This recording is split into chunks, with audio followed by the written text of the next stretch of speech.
Welcome back to another episode of Front Row Cinema, a movie podcast for movie lovers by movie lovers. I am your host, TJ Trimboli, and with me, as always, my co-host. I've got Kate Beckinsale's skin-tight corset in the house tonight, Mr. James O'Reilly. Hey, that might be my favorite one yet. That's one I can sign up for. I bet you would. They're hanging a little tight. And each week we take a look at my 1,000 movies I've seen in theaters, and we see how well it's aged, along with the hype surrounding the film, its box office analysis, and legacy in the film industry. So if you enjoy this kind of content, hit that sub button on YouTube, leave that 5-star review on Spotify and Apple Podcasts. It's how you help the channel grow. Jim, what are we watching tonight? We're watching the non-stop action thriller Van Uh, Helsing. well, certainly nonstop. It really felt like it was never going to end there for a while. But yes, we're watching the 2004 action How adventure dare film. you, sir? I'm going there, Jim. I'm starting early tonight. Written and directed by Stephen Sommers and starring Hugh Jackman and Kate Beckinsale. Now, we got the lovely DVD cover here. We go to it, as always, for our lovely log line. But, Jim, before we dive into the log line, I just have to note here we talk extensively about just the piece of culture that has been lost by the DVD sales, by streaming cannibalizing the DVD sales here. And one thing that streaming, I feel, will never be able to touch on the DVD was the bonus features. An Yeah. absolute lost art is the bonus features. And we don't talk about the bonus features a lot here, but I have to note them for Van Helsing because these might be the most insane bonus features I've ever seen. And I can I've only never been, imagine. yeah, and I've never been more tempted to go back and watch this movie again now, simply just to check out these bonus features. So, one of the bonus features is simply explore Dracula's castle through an innovative 360-degree self-guided tour. Discover the stunning environments of Van Helsing that you couldn't see in theaters. Golly, that's awful. That's like, that reads like some executive somewhere either said to themselves, listen, we spent a lot of money on that fucking castle. It's only in the movie for like 15 minutes, so we're gonna do something with it. Or they just like really went hard on the castle specifically so they could have a DVD feature. Dude, they were just like, listen, technology is doing all sorts of new crazy things every day. We now have the power to let people take a 360-degree self-guided tour of Van Helsing's castle, and we're not going to do that. I I remember mean, when this was a big thing in the early 2000s, where like if you were going to go on a vacation, like you could see the 360-degree room that you were going to stay in. You could yeah, do like now the they just do it shift. for like apartments these days, I think. Like a lot of Yeah. apartments still have the 360 tour where you can click around and look at all the rooms. But listen, this was a revolutionary thing back in the day. And Van Helsing was like, we're going to get in on this right now because you know what people want to see? Dracula's fucking workshop. Yeah. It's just like I really feel like you're really getting to the negative of DVDs where it felt like you were paying for a whole bunch of nonsense that didn't actually like you didn't actually want or need, you know? For like, listen, for 1999, you're going to get not just the movie, not just the commentaries, but you're going to get to explore Dracula's castle. Now, let me tell you, how could you put a price on that? Yeah, what other features are there? Is there any commentary tracks? They do. There is the commentary with director Stephen Sommers. We've got the classic, behind the scenes vignette. You are in the movie and bringing the monsters to life. And then we have this other classic one right here. Play the Van Helsing Xbox game. Put this DVD into your Xbox console and play the first level of the stunning Van Helsing game. Wow, yeah. We're not making this kind of blockbuster movie without a video game tie-in, all right? Like Dude, I have to come, another lost art in the video game community now is the video game tie-in. You don't see it anymore. yeah, I mean like a lot of the ones because most of the ones that they made for movies were horrendous. Like Jim, that wasn't I the don't point. know I don't know if I ever even bought one on Xbox, but they were all bad and they were all like $60. They were horrible. I mean, I can't imagine any world where Van Helsing the video game is any good. But god damn it, Jim, do I want to live in a world where we're still getting the video game tie-in? Well, but like, okay, here's the thing. A Van Helsing video game could be good. I mean, that's basically what The Witcher is, right? Like, Yeah, yeah, it's, you're not wrong. This was the but like pre-Witcher a, Witcher. a Van Helsing video game with a picture of Hugh Jackman as Van Helsing on the cover, no shot. Like, there's no way that's gonna be any good. Well, Jim, I loved living in that world once upon a time. I want to live in it again. You're telling me you wouldn't want a Paddington movie tie-in video game on the Game Boy Advance? All right, I was gonna say no until you said Game Boy Advance. Now I'm back in. Although we're many generations past the Game Boy Advance, I can't even keep up with the handhelds anymore. Well, they just got eaten up by Switch now. They're just the Nintendo Switch, right? There's no new Game Boy these days. I guess I don't know. I mean, yeah, sure. I'll take your word for it. Well, yeah, we'll go with that. But yeah, once upon a time, you could buy the Van Helsing movie and play the Van Helsing video game. Like that's you're not getting that on streaming. Well, no, but you can only play the first level of the Van Helsing video No, game. but Jim, I it's guess in some sort of attempt to get you to buy the it, actual game, but I Jim, don't know. it's called an appetizer. Oh, Like is that what they call yes, it? it's there to wet your whistle. I see. Yeah, and then it entices you to go out and get the main course. So I'm a little disappointed that you didn't play the first level of the Van Helsing video game. I mean, how much could an If original Xbox cost on like That's eBay? yeah, that's the question now is how much can I get an original Xbox for? Because I have the 360 and I know the 360 is backwards compatible, but is it backwards compatible with DVDs from Yeah, 2004? I'm not so sure. I'm a little disappointed that you didn't try, is what You're all I'm right. saying. I don't know what I'm thinking, but I'm gonna have to rectify that after this and get back to you because God, I mean it hurts that I didn't look at the bonus features until literally right now when we were reading this. That's my bad. That's on me. I really should have done my work ethic before this. Question. Answer. How much of a like time suck is it gonna be for you to go get your Xbox 360 and plug it in and set it up in the room you're in so we Right can now, play the that'd be first a bit level? of a time crunch. We've turned our hour and a half episode into a 2 hour odyssey as I go hunt down my Xbox 360 in the basement. Well, yeah, I'm gonna let you in on a little secret, and it's the glory of editing. You can just Jim, you Jim, can just Jim, not put that part on the show. Jim. To the people at home, there's no edits here. This is all live in color. We do very little editing. That's how on point we are. I don't know what you're talking about. Yeah. I mean, listen, if you want me to fill time, I can think of something.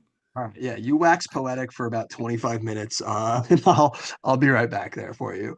But we circle ourselves back around now to the lovely log line, the reason we came here in the first place. And it reads Legendary monster hunter Van Helsing is summoned to mysterious Transylvania on a mission that will thrust him into a sweeping battle against the forces of darkness. Yeah, Nice. yeah, that is This just another check mark on the box of we should stop reading the log lines.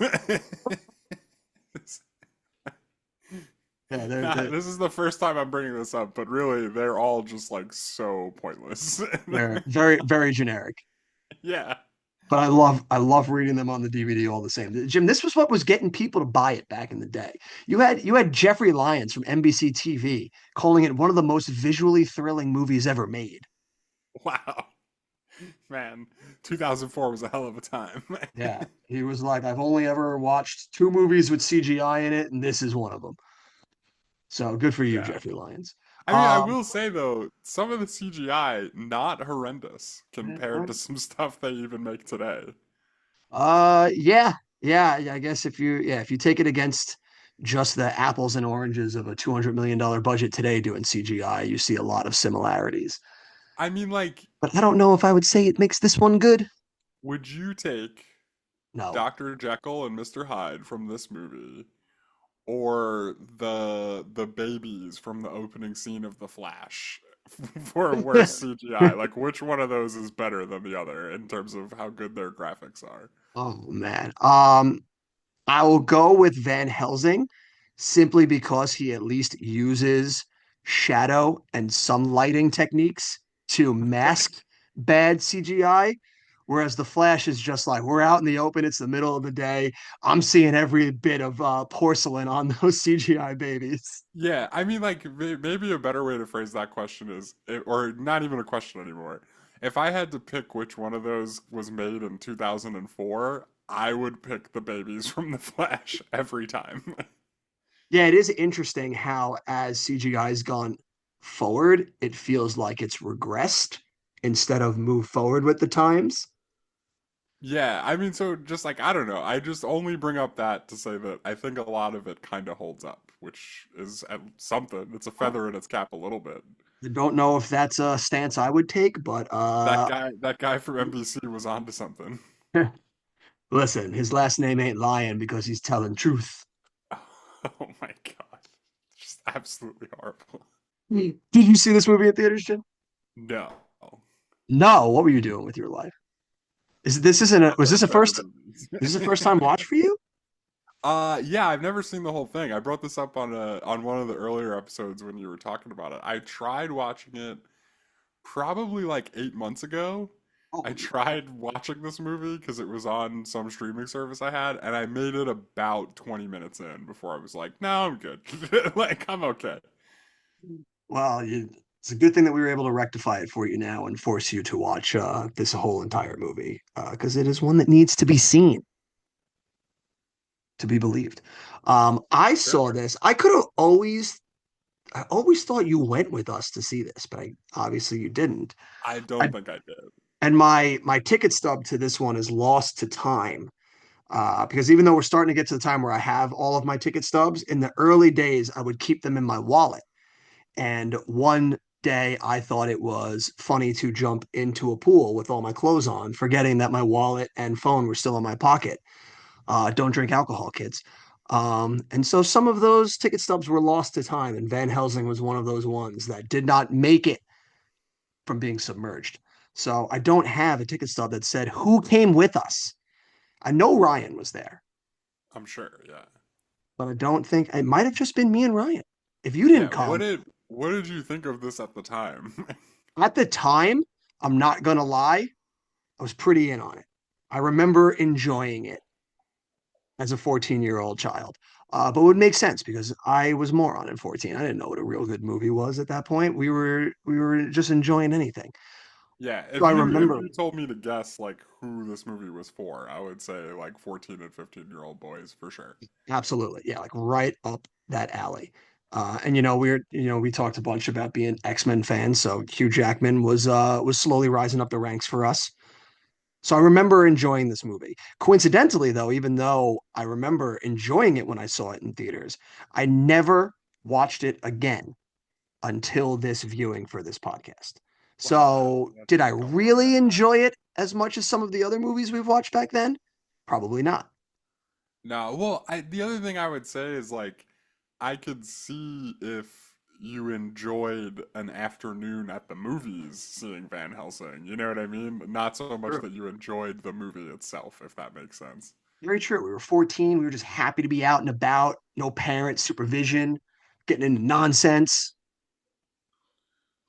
Yeah, and as we'll see in some upcoming episodes, you could probably do worse. It's true. I mean, as we've seen from previous episodes from this, we could possibly do worse. It is we were not known for going and seeing peak cinema week over week, Jim. That's just not what we did. That's not what Yeah, we do here. when We you watch go every crap. week, you got to make some sacrifices.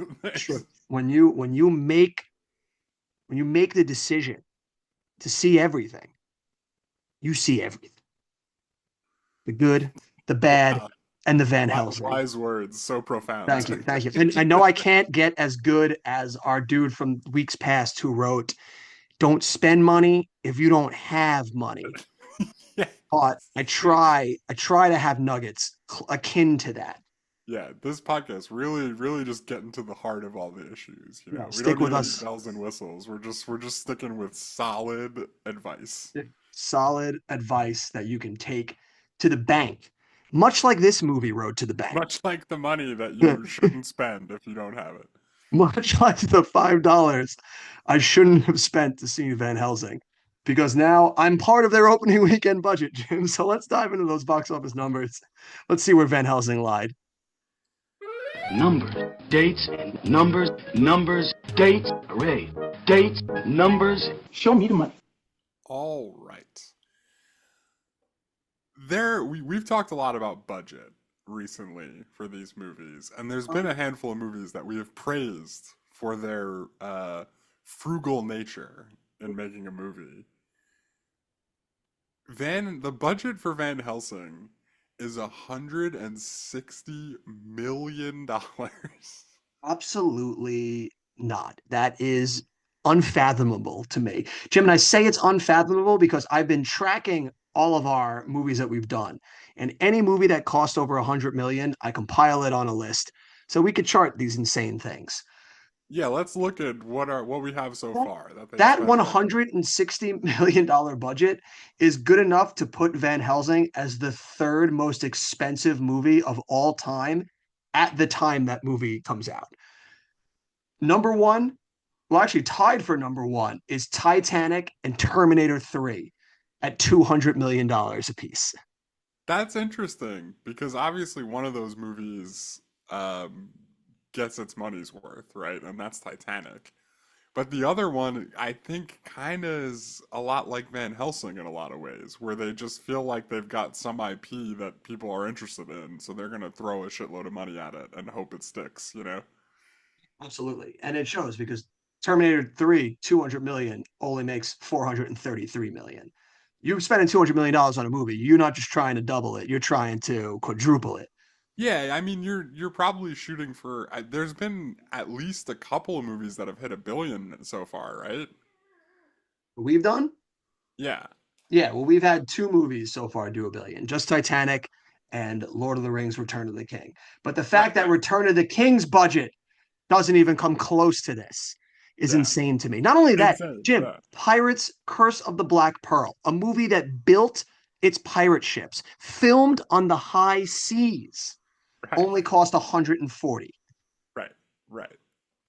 And then I mean, yeah, you just mentioned a couple of movies where that guy from NBC, what did he say it was the most visually stunning? I mean, I don't know, Visually man. thrilling movies. Like, Okay, visually thrilling. That's fair. sure, Okay. bro.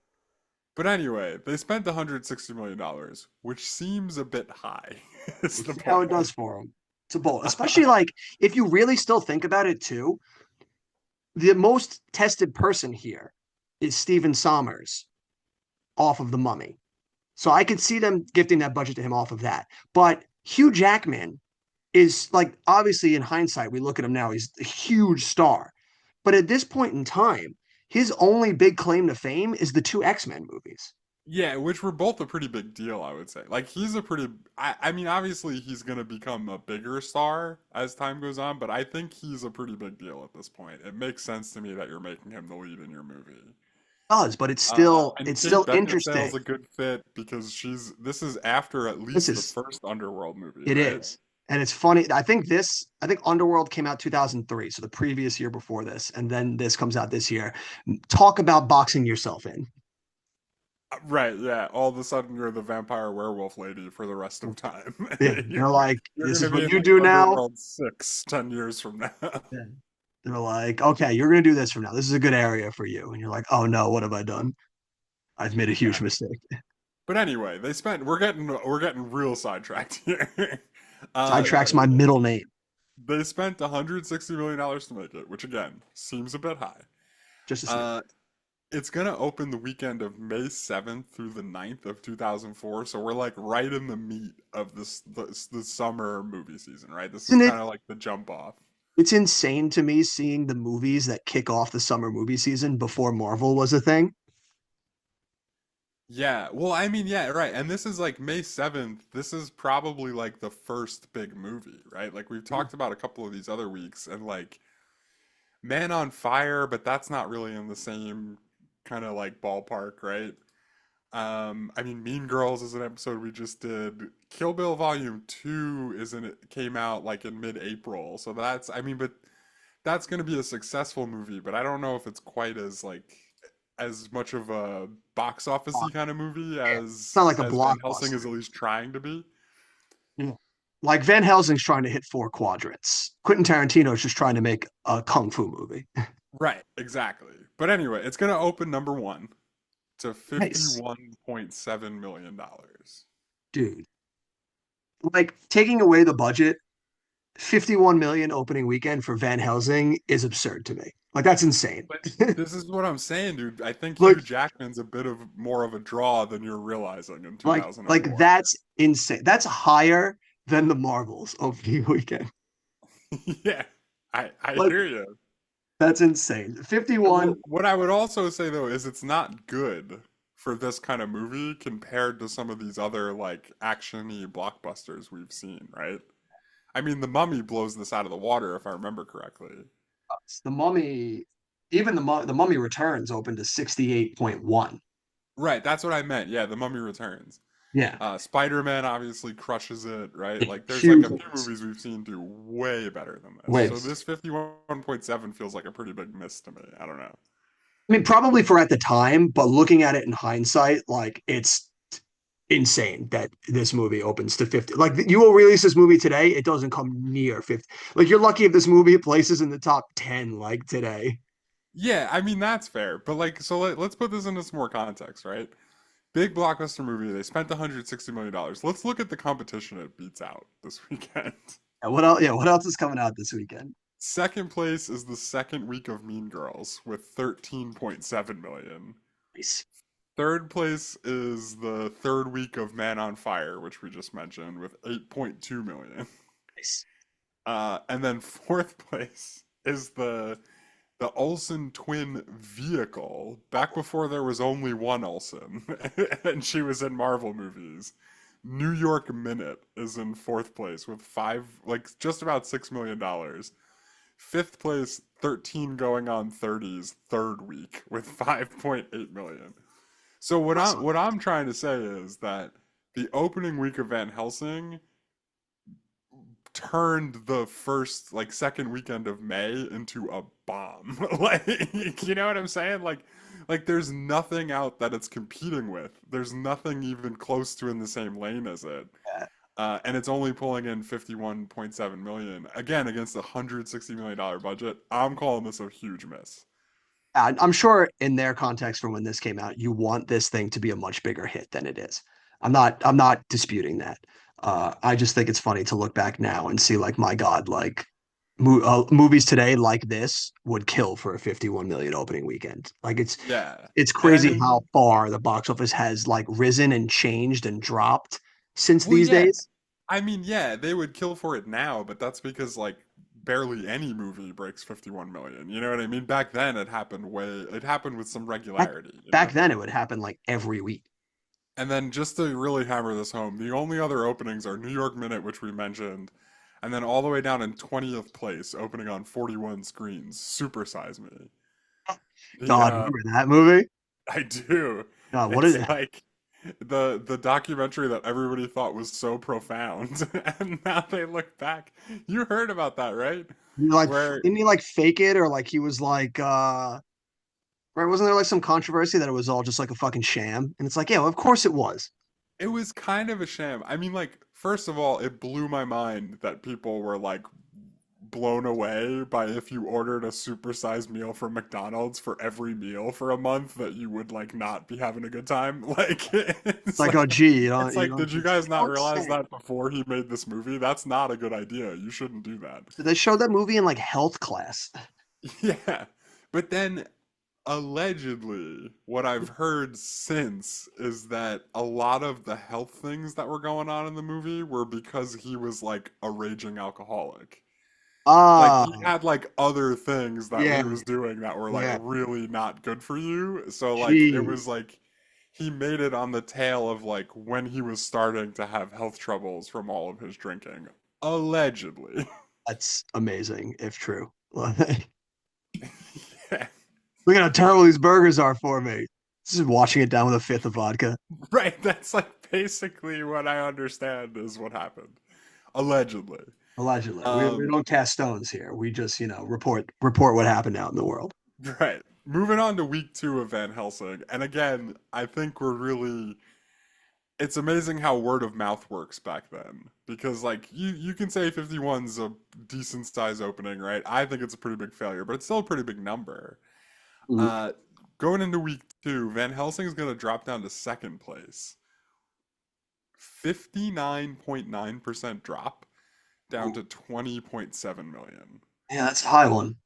Like, not one of the worst drops that we've seen, but definitely not a good drop. Not a drop that you want to see for a movie that cost $160 million dollars. Yeah, I mean, if that movie pulls in 100 million its opening weekend, a 60% drop, you're sitting pretty. You know what I mean? Like you've made your budget back, like things are looking great.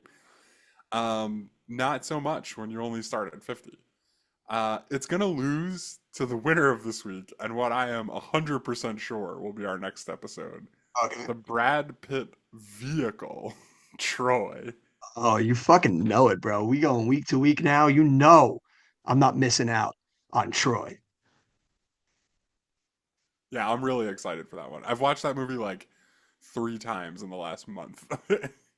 I watch that movie religiously, so yeah, you know we gonna do it. Yeah, and I mean, there's nothing really that's else in here that's too interesting, and we're gonna do Troy next week, so let's just ride Van Helsing out of the top 10, right? Team three. Weekend 3, it's gonna drop another 49% down to 10.6 million, Thinking like a down in stone. third place. Weekend 4, it's gonna drop down to 6, 50.2% drop down to 5.3. Hugh Jackman's on the phone with his agent right now. Be like, when are they starting X-Men 3? Yeah, and that's Memorial Day weekend. I don't think they had for the whole holiday weekend they got $6.7 million. I don't think that's what they had in mind. I'm pretty sure that's not what they were rooting for. Well, it also doesn't help that there is a movie that's going to come out in the middle of May that's absolutely going to destroy everything. So, like, that Yeah, definitely puts a feather in its cap. I'm sure, and I'm assuming it's one that you saw, right? Yes, it is. It is Okay. one that we saw. It's a sequel to a movie we've already done. Okay. Um, Interesting. I'm sure we'll find it next week on Troy. Weekend 5, it's gonna drop another 53.6%. God. The only sub 50% drop to this point in weekend 5 is 49%. So it's just like right on the line for the 50. It's going to be down with 2.4 million in eighth place. And Oh then wait. finally in weekend 6, Yep. 51.1% drop down to 1.2 million for 11th place. That sounds about right. All right. Well, you're joining the 5 week club. Other notable movies like Scary Movie, Jurassic Park 3. Hey, Hugh Jackman, you've been here before. X-Men, and Jim's favorite, American Wedding. Wow. it's, it's my best argument for Van Helsing not being so bad. It's not American Wedding. You're like, look at what it could have been. And then I'm curious now, is the international box office able to save this putrid affair?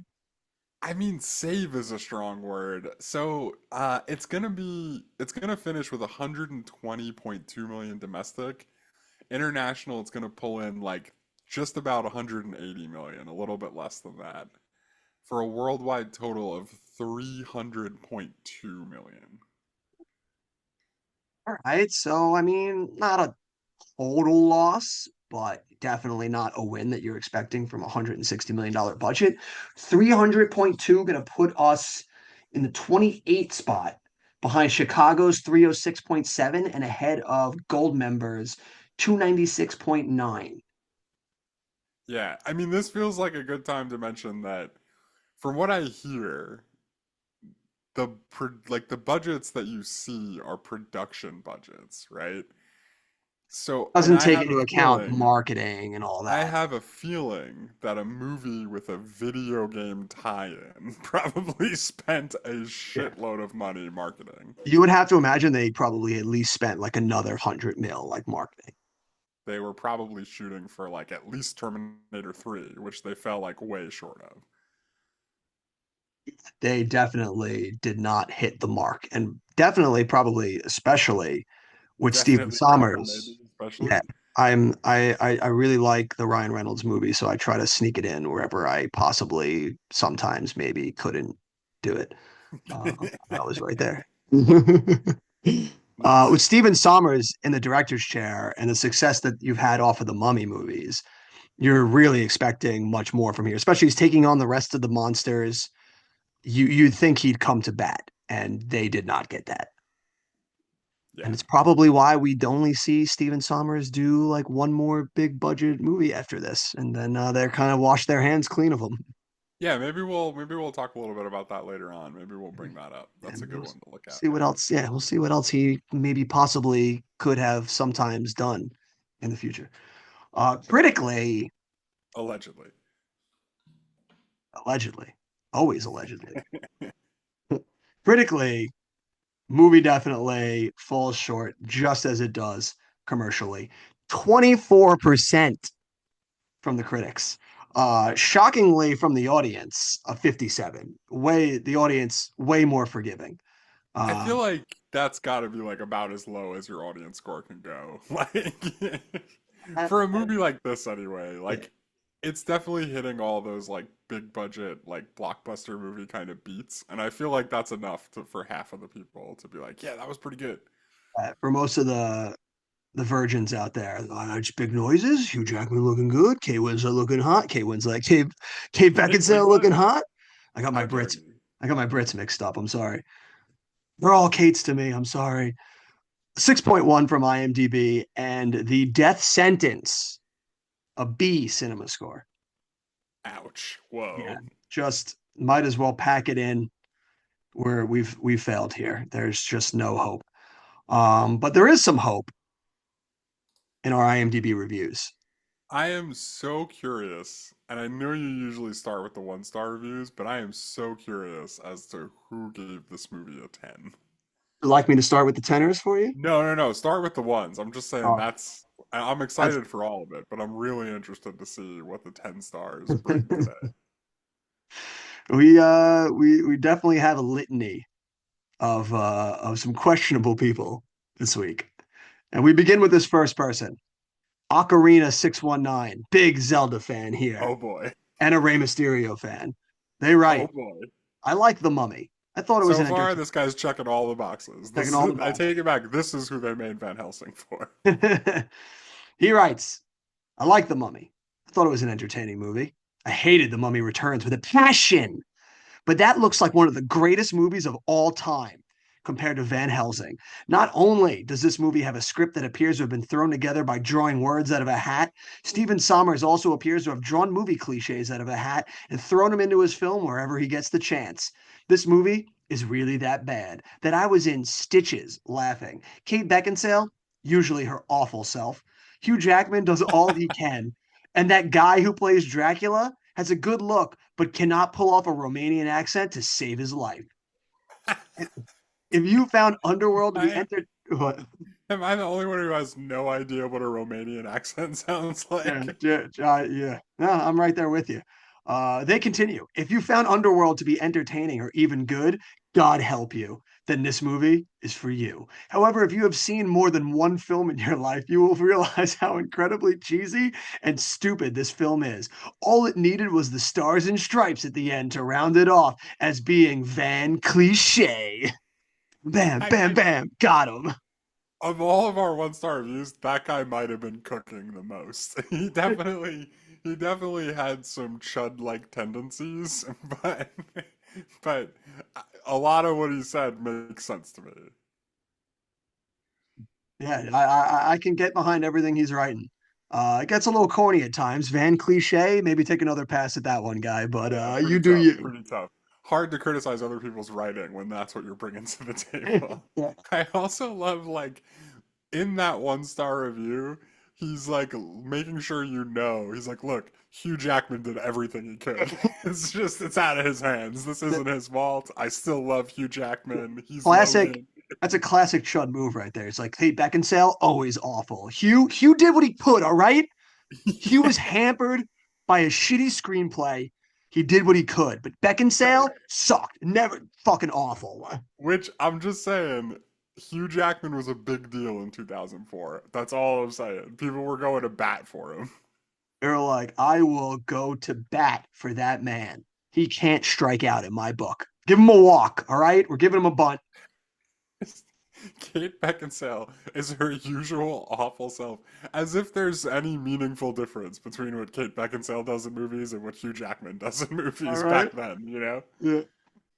This person writes, I think this is their username is also a nerd reference, right? Is Tanis a thing? Tanis. Why do I feel like that's a Doctor Who thing? I think you might be right. I think that Right? might be like Isn't I isn't that the fucking phone booth that they travel in? Or is no no, the phone TARDIS. booth they travel in is the oh, okay. The phone booth they travel in is the TARDIS. TARDIS. Tannis is a nerd thing, and I'm interested that you don't recognize what movie it's from. It's No. from Indiana Jones. Isn't that the city that they go to in Raiders of the Lost Ark? Oh my God, is it? They're like looking for Tannis, like when Oh. they do the staff in the sun. What? I guess it goes to show that I can be a nerd for a property and still not be as much of a nerd as this guy.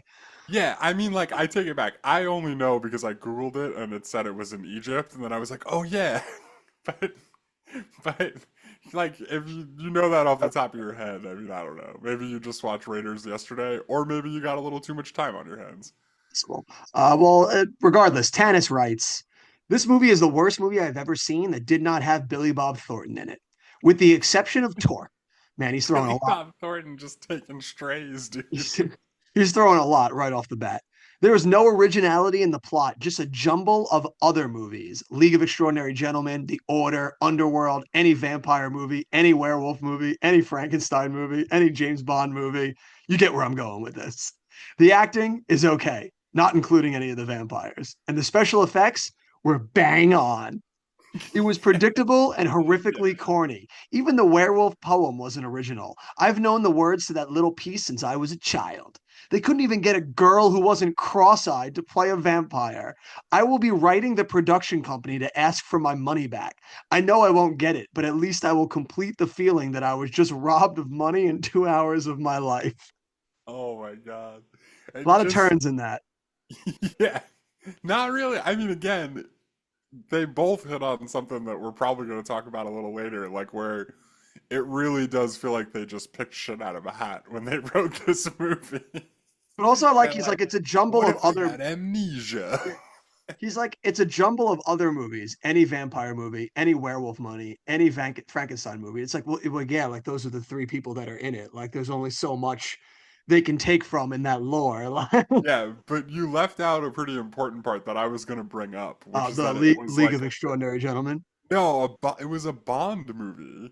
The Oh, okay, first like okay. 20 minutes of this, before he travels to Transylvania, it's just beat for beat a Bond movie. Like he's got like the Q gadget show off. He does like a really big opening like fight scene, you know?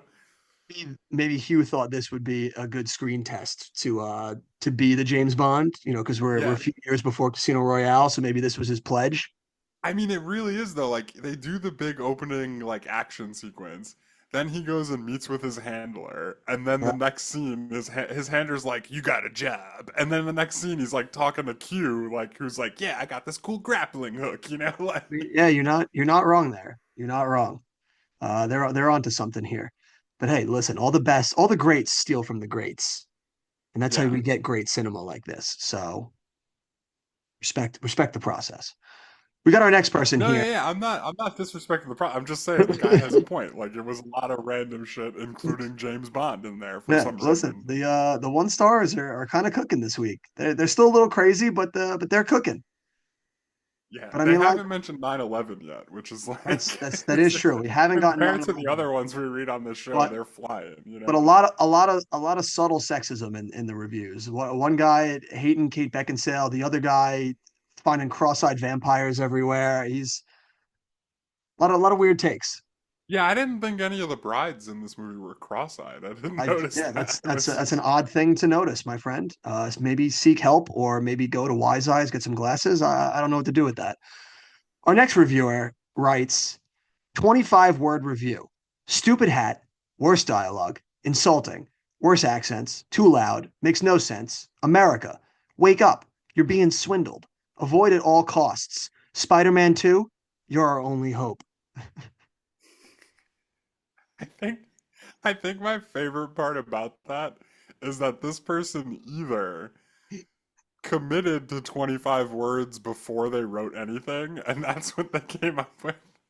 Or they wrote that and then went back and counted how many words it was just so they could say in the beginning that it was 25 25 words. words. Whichever way he went, I'm just happy to report to him from the future that Spider-Man 2 held up.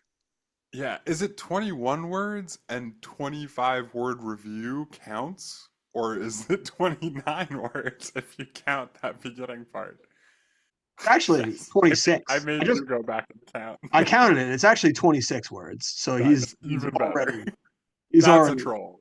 way That's a up. troll. There's no Yeah, way. that son of a bitch really you really tricked me into counting. That dude That's such a bastard. deep troll, yeah, because Yeah, you're gonna count and then that he's just hoping bastard. somebody's like, Yeah, actually, it was 26 words. like you know that feeling when when you get like the ringing in your ears and it means that like someone somewhere's talking shit about you. Like that Yeah. guy right now just got that because I fucking recounted the amount of like words in his review. So like he just laughed for no reason wherever the fuck you are, the mighty N. I hate fuck you. Ooh. I also don't want to know what the mighty N is in your username. I feel that that Yeah, might I have no guesses yeah actually. I can't I come up with a single feel like word that he might be yeah talking about, there and there I'm might just be gonna leave it at that. a dark avenue in this guy's path that I want no part of. So we'll just go to our next person. Twigster writes, "Hey, at least it's not the Hulk. What else can be said? This was Now those are warm." words to live by. Yeah, warm. He goes, "What else can be said? This was warm dog dew served to look like a movie. The Hulk was cold dog dew. This was an interesting premise, twisted, contorted, turned into a bucket of vomit and thrown at you while you're standing chin deep in a vat of warm urine. Jesus, guy. The This guy's Hulk, got a lot of weird kinks. the Hulk was cold urine. We keep bringing it back to the Hulk. Summers This is need wait, hold on. This is important.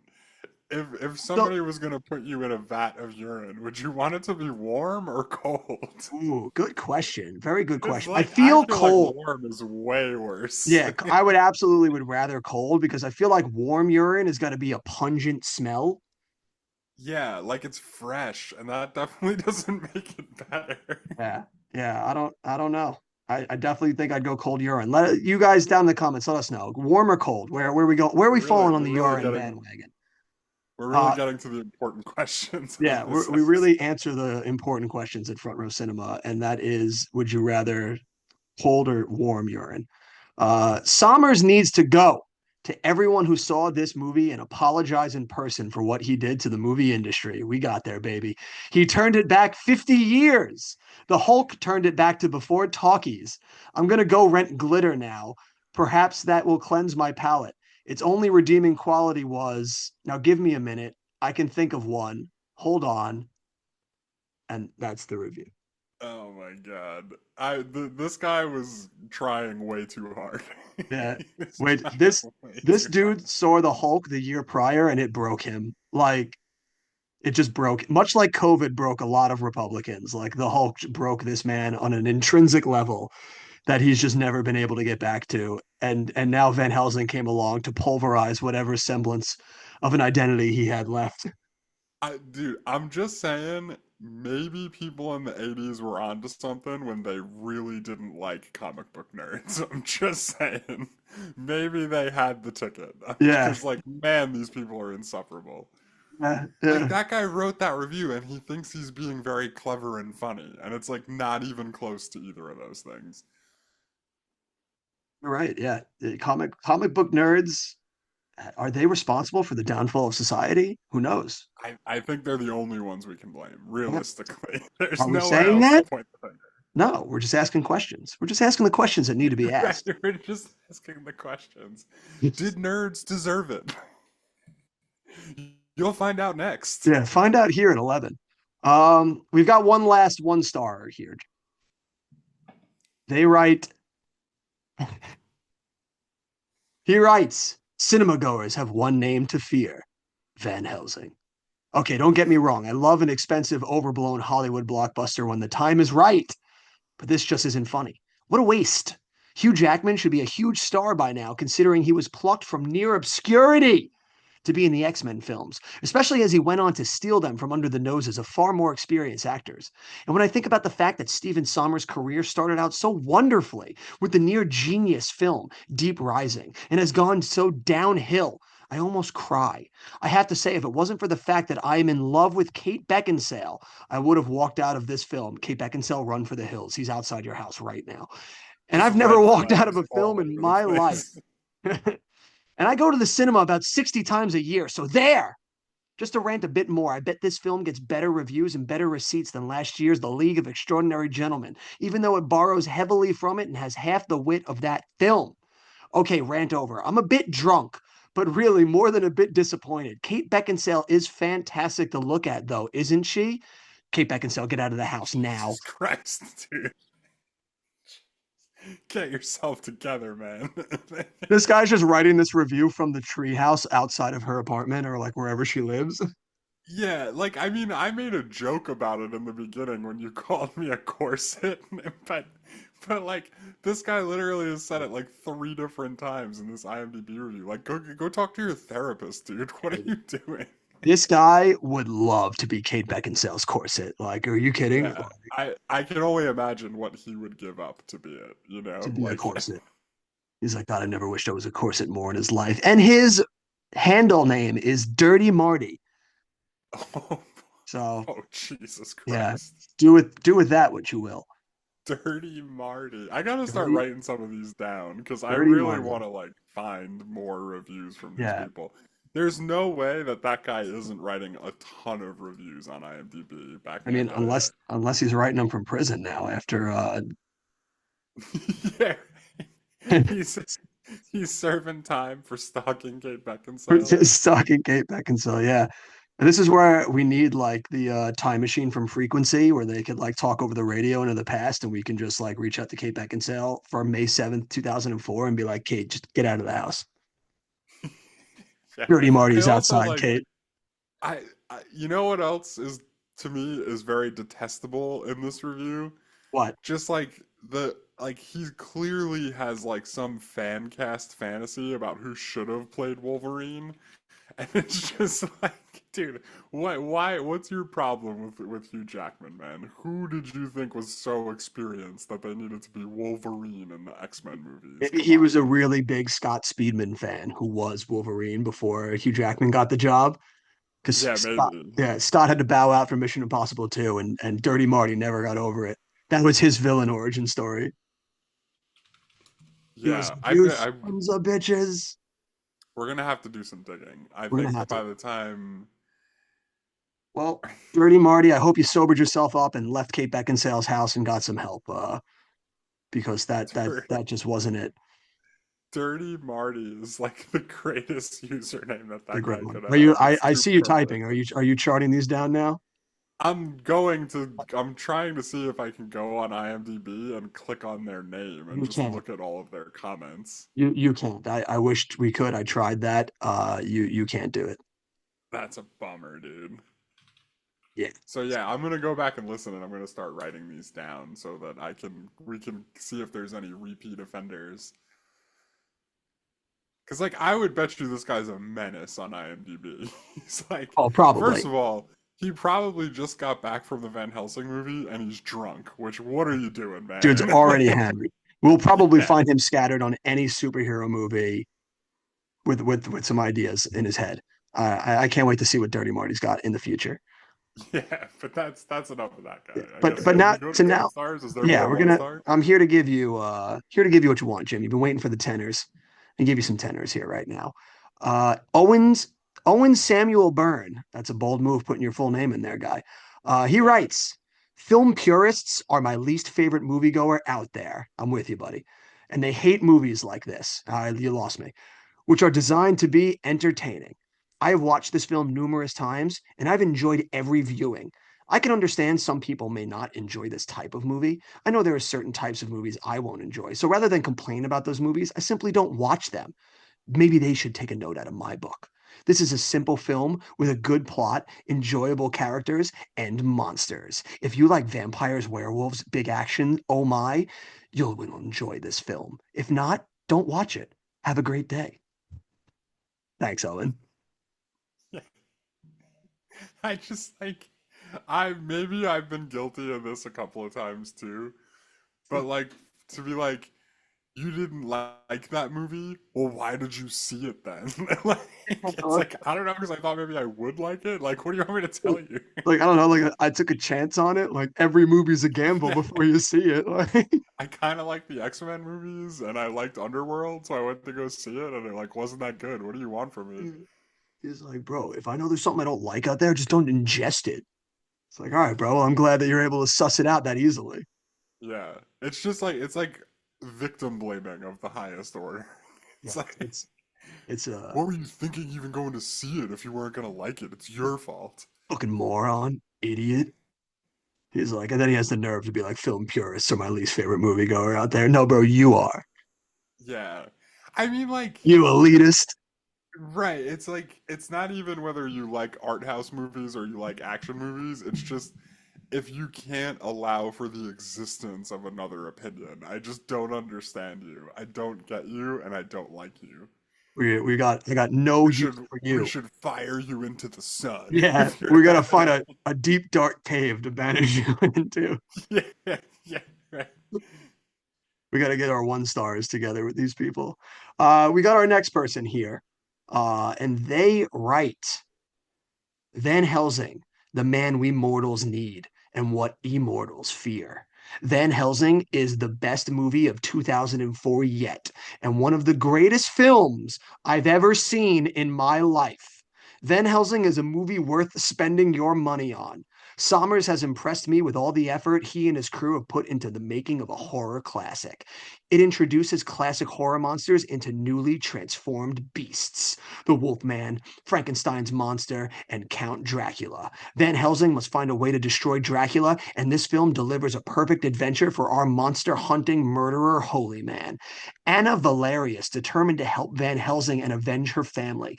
Van Helsing will leave people stunned and amazed, and it will fill your boring day with anxiety, surprise, and satisfaction. Dun, dun, dun, dun, dun, dun, dun. I can't I get don't think no. I felt any of those things watching this movie. My God, man. What a hype man. Tyler, what a hype man for Van Helsing. Van Helsing, if you the people out there, you should know you have an absolute fanboy right here for you. I mean, there's something to be said that if a movie speaks to even one moviegoer, then it's got a worthy place in film history. Would you agree I'm with that, pretty Jim? I'm pretty sure that one was an ad. I'm pretty sure that's where my head's at.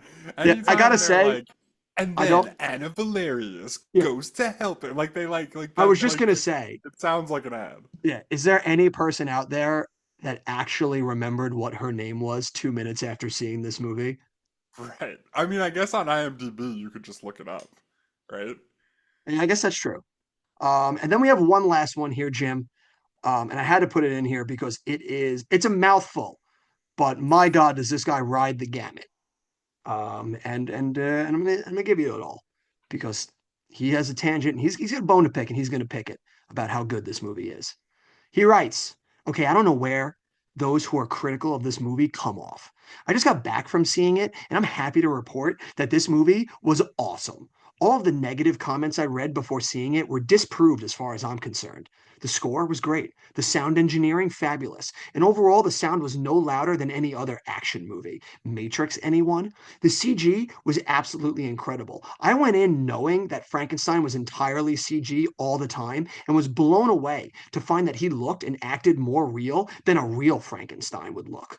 I personally liked the lines that others were complaining about. They were comfortable, humorous, timely, well delivered, and often sarcastic in just the right measure. This is one film that will be looked back on highly, but that some like to bash simply because it has all their favorite classic creatures in it, but in a different context than some viewers like. It's unapologetically fun, playful film, and I appreciated the thrill ride it delivered. I was also not annoyed by the use of FX. All in all, I think it's far and away the best Stephen Sommers film ever. I pretty much hated Return of the Mummy too, mostly because of the horrendous Scorpion King CG at the end. But for the most part, both mummies were fun, but not nearly as fun as Van Helsing. So lighten up, guys. Don't be so arrogant as to think you're above this kind of fun film. You can't honestly tell me that you think the dialogue, story, and even CG were nearly as bad as they were in the Matrix trilogy. Granted, the Matrix trilogy got away with a passable story and horrendous dialogue only because of its marvelous CG.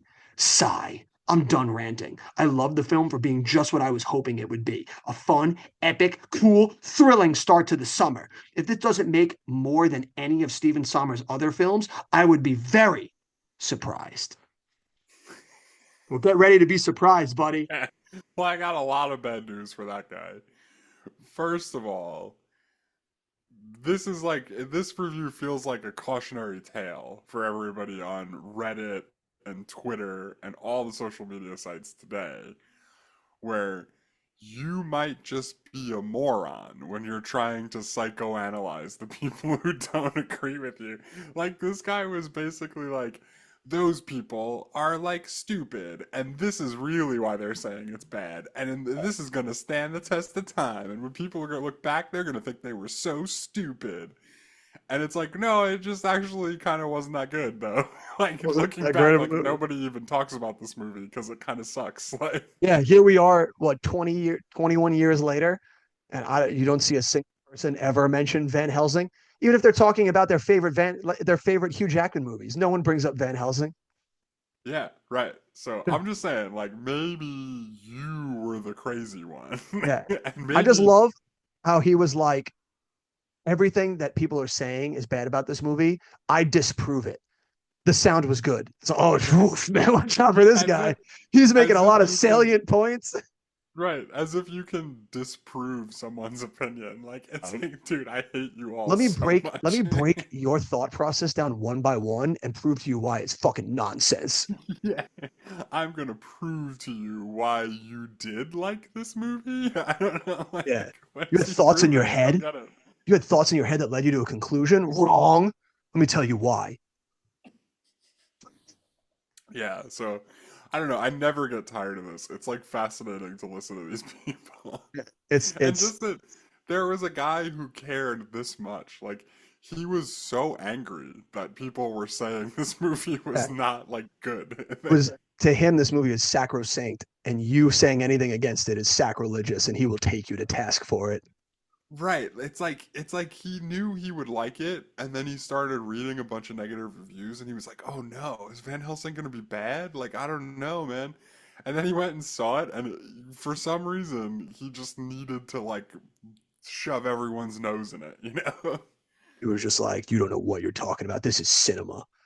And now, all right, so let's turn it over to us now, Jim. Here, where do you fall on the line between stalking outside Kate Beckinsale's house and this movie's so good I gotta rub your nose in it? Yeah, so I mean, I'm definitely not gonna be going anywhere near Kate Beckinsale's house. I just want to start with that. Like, I made a small joke at the beginning of this episode. You mean I didn't realize how creepy it was gonna get when we looked you mean at you these didn't? reviews. You don't want to tell people where we're filming this podcast from? No, it's irresponsible, and I take it all back. I'm not. I won't attach myself to it. Uh, no, so I mean, I don't know. I do think a lot of the one-star review people had a point. I do think that this movie is kind of a giant fucking mess. I think giant fucking mess is an understatement. It feels like executive soup, where like everybody like had a hand in it and was like, no, but he needs to have amnesia, and like there was a couple of parts where I like paused and was like the James Bond one we talked about. I was like, wait, this is just a James Bond movie. Like, what the hell is happening? I did not expect it to go that way. Honestly, like it's not. That's not a bad route for it to take. I mean, kind of. I think it's kind of a bad route for it to Yeah, take. I I do don't think it's like a weird lane for it to be in.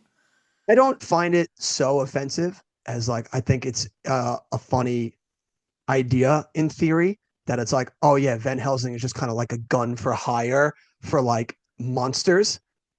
So like at least for the portion of like what the story's trying to tell, that works for me. And I just wish if they were going to do that route though, to stick more to that route instead of trying to Yeah, jumble so much other shit into it. right, but I think the reason that it goes that way is because this can't be a James Bond movie. You know what I mean? Like I don't think it works if it's a James Bond movie the whole way through. So like it makes sense to me that they abandoned it. And then I'm kind of sitting there wondering like, well, what the hell was that all for anyway? Like why did we do that? The other one that stuck out to me was when he started saying that he didn't remember anything and he brought up some battle that he was at that was a long time ago.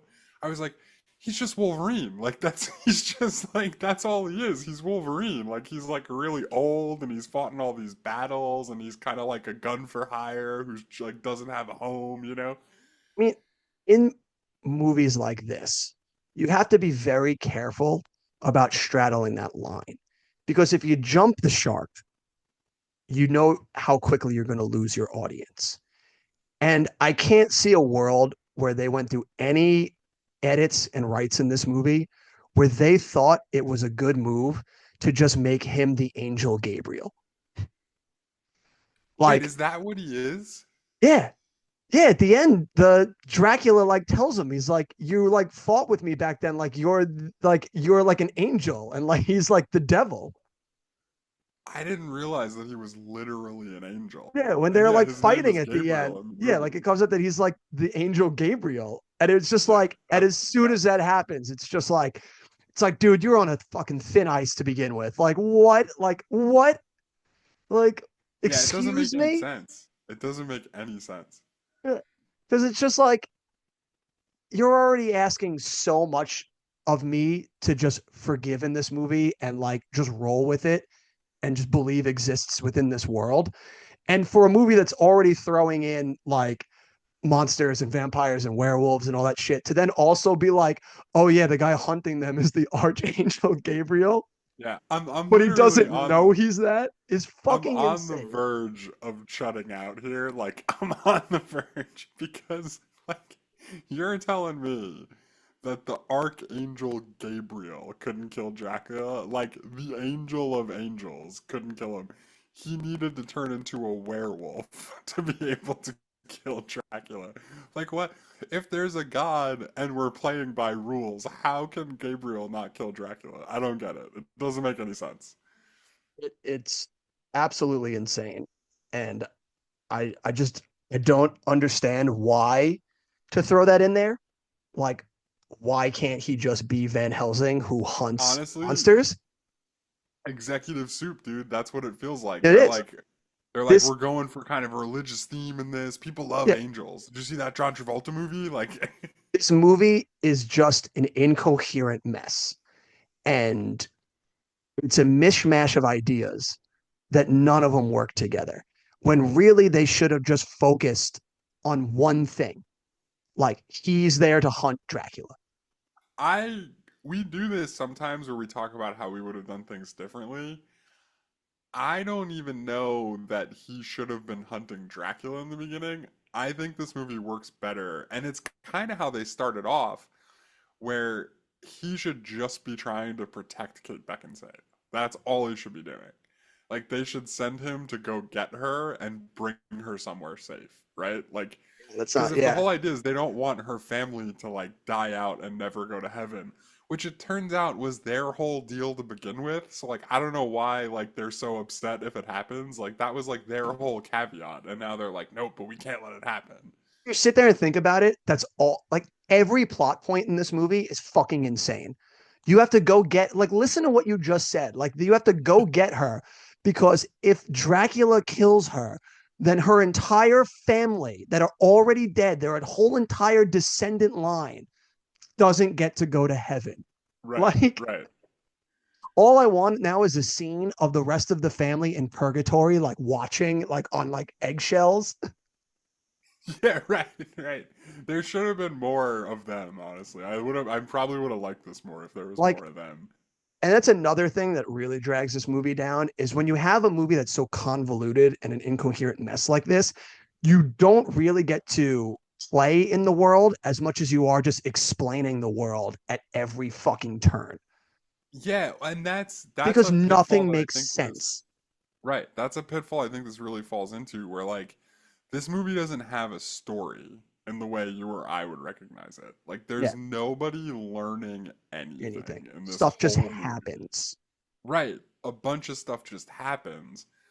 And it's like you said, like because it's in this weird world, all the world building feels forced because there's nothing like that I actually care about that's going on. It just feels like you said, like a bunch of people just explaining stuff because it's not woven into any narrative that I actually care about. It's just plot point to plot point to plot point to plot point, and Just feel nothing changes, no person changes.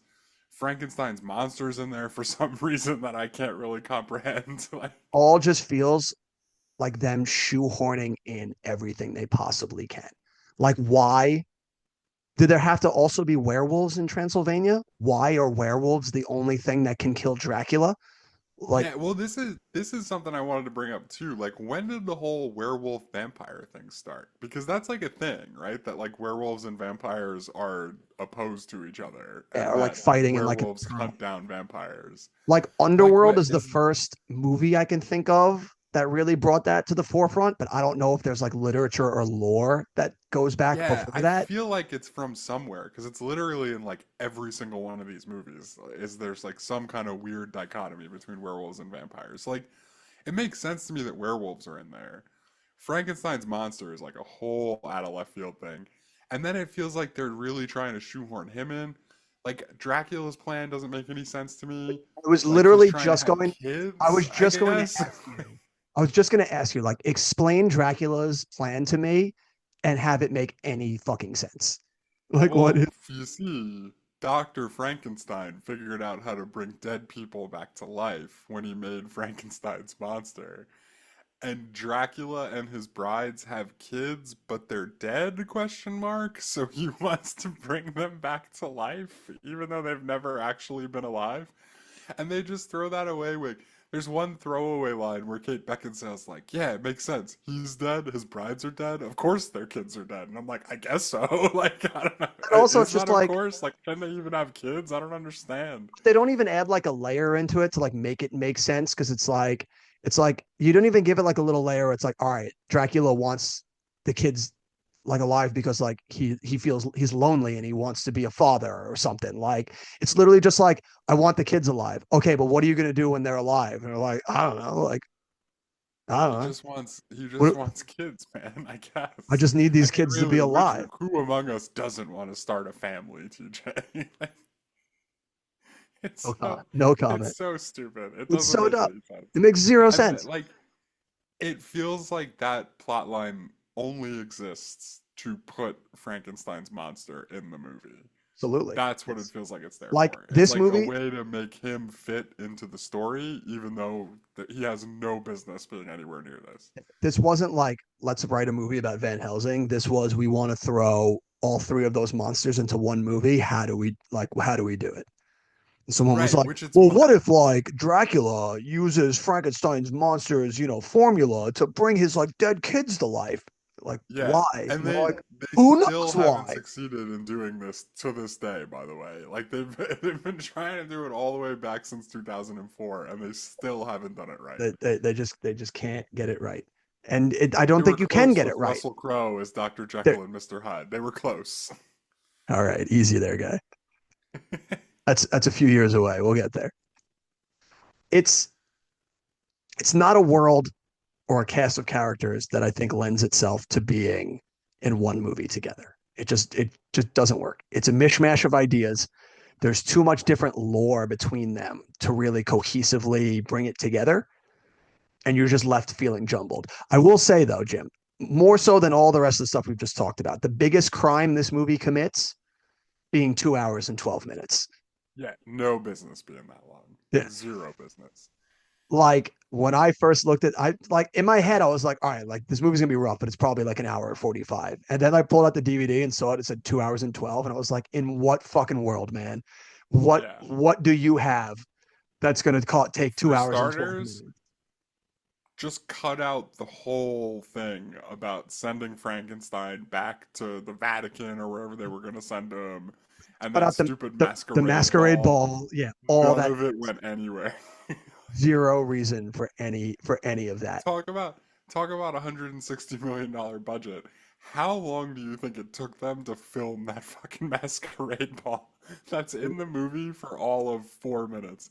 There was like 60 people in that room all doing like a coordinated like waltz. Like they had like tightrope walkers and freaking trapeze artists. It was like, dude, what is going on? They should have put that on the cutting room floor in pre-production. Like, no, no, we don't need this. Get it out of here. Right. Somebody should have been like, dude, you know how much that's gonna cost? Like, get it out of there. There's no way we're doing that. Another big sin for this movie: zero quotable dialogue. I mean, Can you remember one line from this movie that has any staying power? I'm struggling to remember a single line from this. The only thing that kind of works for me in this movie is Faramir as Friar, as like his Friar sidekick. no, he's the worst part, dude. He's Friar such sidekick, the man, worst part. gets himself some Transylvania ass. Like, No, because you know what I hate so much about him? He's like another part of the executive soup where some executive somewhere is like, but it's got to be funny. Like, there's got to be like comedic relief in there. Like he's got to be funny. Give him some jokes, he's a sidekick. And No, like I know. none of them really land. Like he I'm just sucks, yeah, dude. no, I'm joking. There is nothing about this movie that I find positive. The whole time when I saw it, I was like, "Is that Faramir?" I was like, "This is what It you did after the was. Return of the King." I'm like, "What the fuck are you doing, man?" It was Faramir. Yeah, Uh, but like, I don't know that everybody involved realized how much of a disaster this was going to be when they this signed very on. much You know seems what I like a mean? Like, movie. they're thinking they're making a big budget movie. There's going to be a Van Helsing sequel. Like, who else can we fight? How We can got we the bring video Frankenstein's game. monster back? But no, there's a couple of quotable lines of dialogue since you asked. Okay, yeah, let's hear him. There's, Let's hear him. there's What do you got? I Forget. I might get this as a drop for future episodes Oh because I boy. think it's got real replay value. Okay. But when the brides first attack them, when he first gets to Transylvania, which by the way is amazing. Like there's like very little downtime and he gets to Transylvania and him and Kate Beckinsale argue for like 10 seconds and then they're like, by the way, huge attack, right? This movie really leans into the action. But when that fight's going on and the one bride is just like, too bad, so sad. It's like it's so good, so quotable. Like it stuck out. It's very memorable for me anyway. Oh my And then God. the other one is they get a tip of the hat because Frankenstein did like the monsters in literature hand raise move where he's like, but I think you're the real monster. Uh, uh, It's just like because nobody can ever talk about Frankenstein uh, without being like, who's the real monster here? Is it the monster or is it the person who created the monster? so bad. Maybe we'd have a line of quotable dialogue from Kate Beckinsale if we could understand that Romanian accent that she's trying to do in this movie. Yeah, I don't remember a single thing she says. No, I don't. And I She like has nothing Hugh Jackman says really stands out either. he has the most generic hero dialogue in any blockbuster movie I've seen. Like it's so generic it hurts. Yeah, no, agreed, agreed. And I But know we've mentioned it a little bit before about how comparative to some of the CGI that we see today, it kind of holds up, but this movie looks fucking horrible. yeah, I was Like gonna say it like just this is a bit. this doesn't this is one of those movies, and you see these movies a bunch. So I don't want Van Helsing to think that I'm singling them out as the only, offender of this. But it's just a movie that looks like it was filmed in a studio on a green screen. There's not one Yeah, shot in this movie that looks like it takes place in any semblance of reality. You ever hear people talk about movies and they say something like every frame is a painting, Yeah. right? I This think we I movie think we talked feels about like that in Return of the King. yeah, yeah, we might have. This movie feels like every frame is like one of those like souvenir cups that like when you tilt them, they make like weird flashy pictures. Like that's what this movie looks like. It's like Uh, all the- so terrible. this movie, every frame is a painting if it was done by Dirty Marty after he was drunk watching the movie. Yeah, there you go. That's not bad. Um, but yeah, I was gonna say like the look of it, and I mean like yeah, I Garish. agree that some of the computer stuff I think still holds up pretty well compared to stuff they even make today. Like for to say it's 20 years old, I think it's pretty good. But like the color palette of this movie, I hate. Like the sets, I hate. Like the way the vampires look, I kind of hate. Like they're not like they're just like weird looking. Like I don't know. Like the design of it, I'm not really a big fan of. It's brutal. I will give one olive branch to one specific bit of CGI. And even though it still looks ridiculous, I think it leans into more of what the ridiculousness of this should be. And I think his Hugh Jackman's transformation into that black werewolf at the end was pretty badass. Yeah, well, and like in that same vein though, like I didn't like the specific look of Dracula when he went into vampire mode.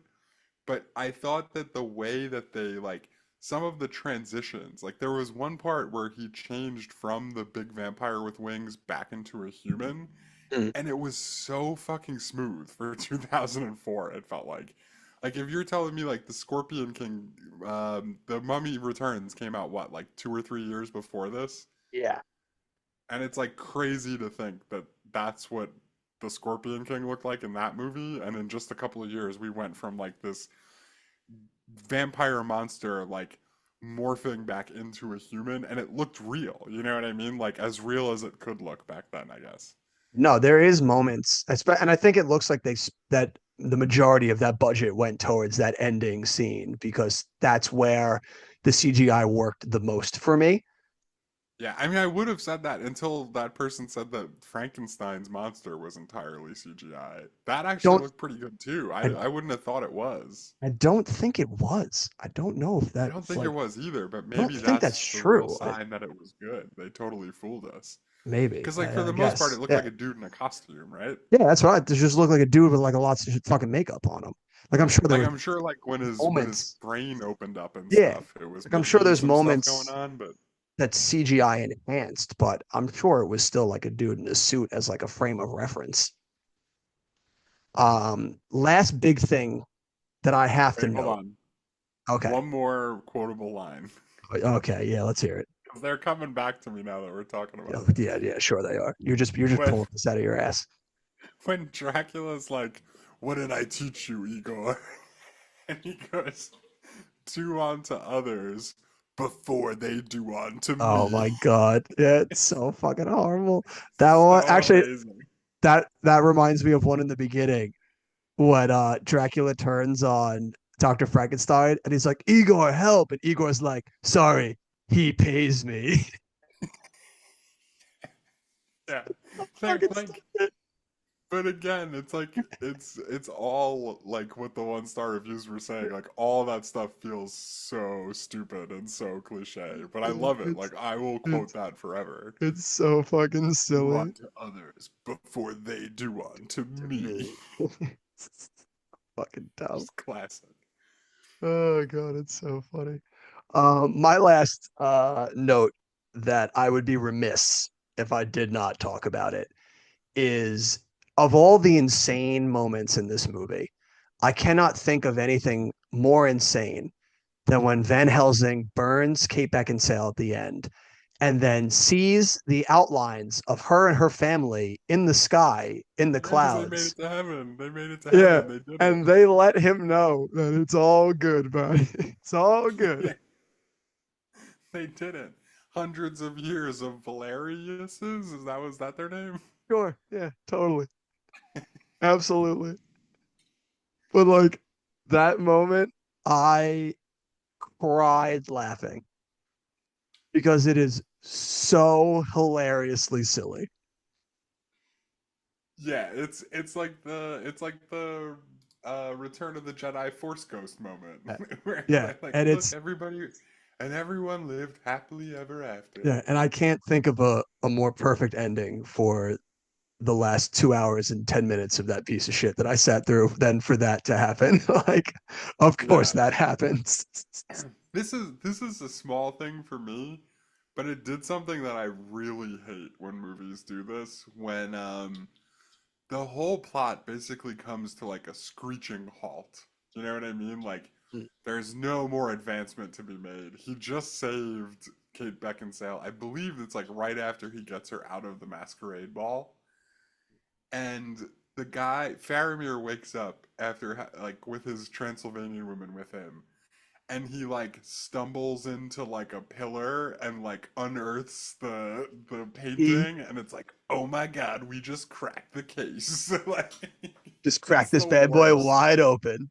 It's the worst, dude. I hate it Yeah. so much. Just bumbles his way into the answer because it takes away the agency of like them Right, figuring out the thing.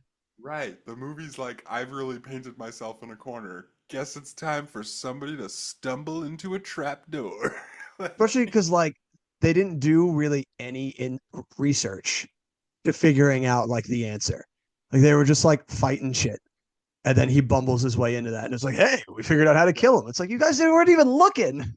Yeah, and it like it just speaks to story again, because like this is things I see. I think it's like one of the Pixar rules. Like they have like rules for stories, and it's like you can use coincidences to get yourself into trouble, but you can't use them to get yourself out of trouble because they're so cheap if you Yeah. use them to get yourself out of trouble. And there's no bigger coincidence than that guy being like, "Whoa, hell of a party. I guess I'll just lean my hand over here." He's like, Like, I'm just so tired from all the fucking like, oh, whoops, what happened here? yeah, looks like I cracked the movie, guys. Even better day than I thought. So bad. Yeah, it's all bad. I'm trying to find any redeeming quality here, to not, paint this one completely into a shit corner, but it's tough. It's I definitely a mean, it's definitely a swing and a miss from all the parties included. the redeeming quality is that they really do go for it. Some of the action scenes are pretty great. Like when they when they cut off Jekyll's arm in the beginning, and then he shoots him through the chest with that grappling hook, and they have the whole fight like when he pulls him back up. Like that's pretty cool.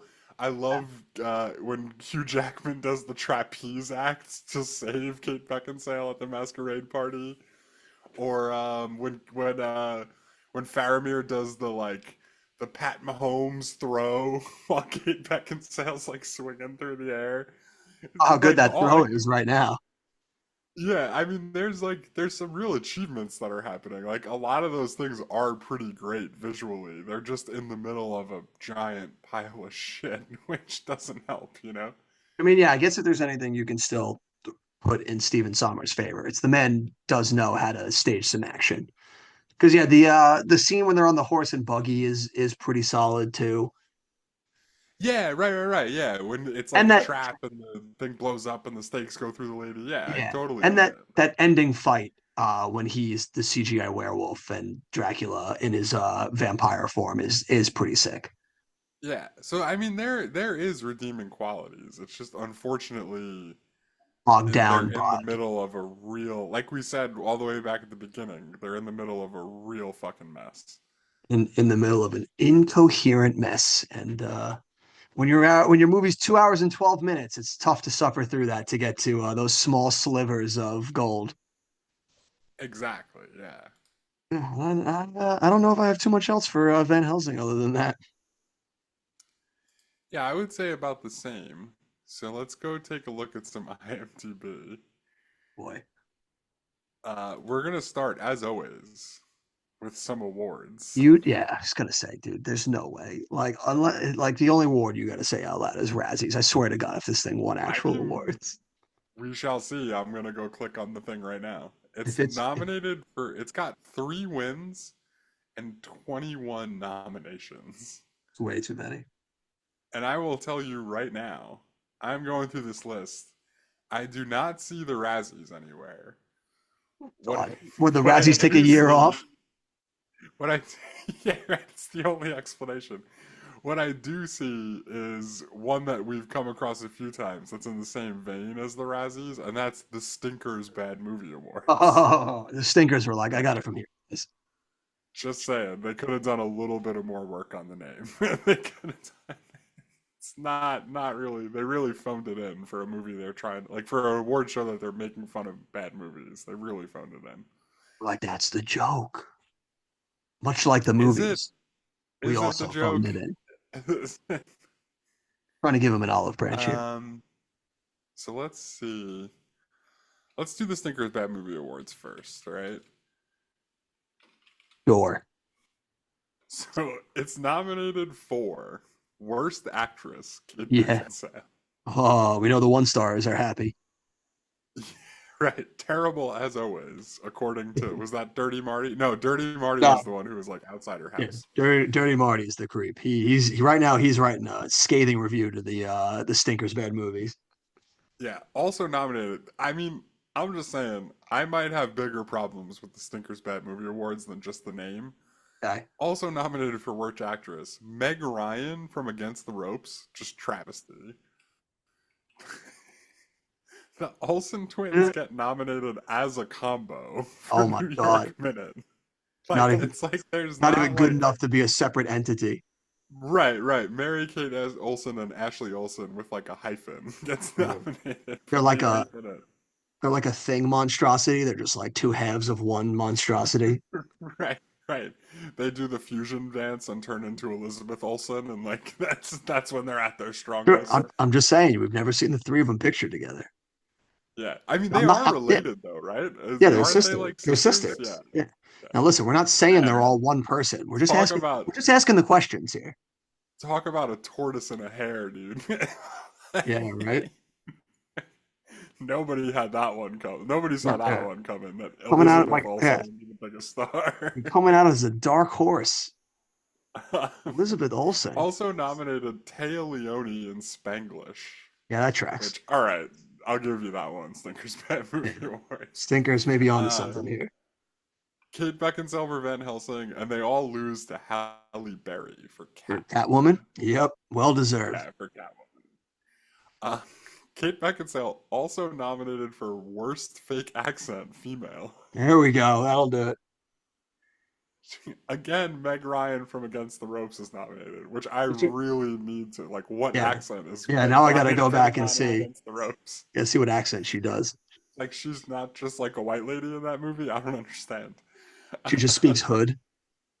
Yeah, right? Imagine. Meg, what are you doing? Louisa Struss from 50 First Dates, which I am assuming is the lady who works with him at the zoo. Yeah, definitely. Right? I feel like it has to be. I was with man last night. Right, I'm not going to click on it. A bad, like, that's Scandinavian that's a whole accent. rabbit hole. Farrah Fawcett from The Cookout, which honestly feels a lot like a Meg Ryan and Against the Ropes kind of situation. What accent Farrah is Farrah Fawcett? Fawcett putting on in The Cookout? He definitely was speaking hood in the Cookout. Right? Because The There's Cookout, no way. without digging too deep, has to be like a black movie, right? Like, Yeah, I think it's fuck, what's his name from the barbershop movies? Not Ice Cube. it looks like I'm clicking on it. It's not Ice Cube. The short style. He's in Be Cool. Why can't I think of his name right now? Short, Cedric the stocky. Entertainer's Thank in you. it. Thank you. Cedric the Entertainer. I don't know why I Is couldn't he think of in his The name. Cookout? I don't Is think he? he is in The Cookout. Am I way off? I don't think he's in The Cookout, bro. Getting my movies I mixed got up. bad news for you, bro. You're racist.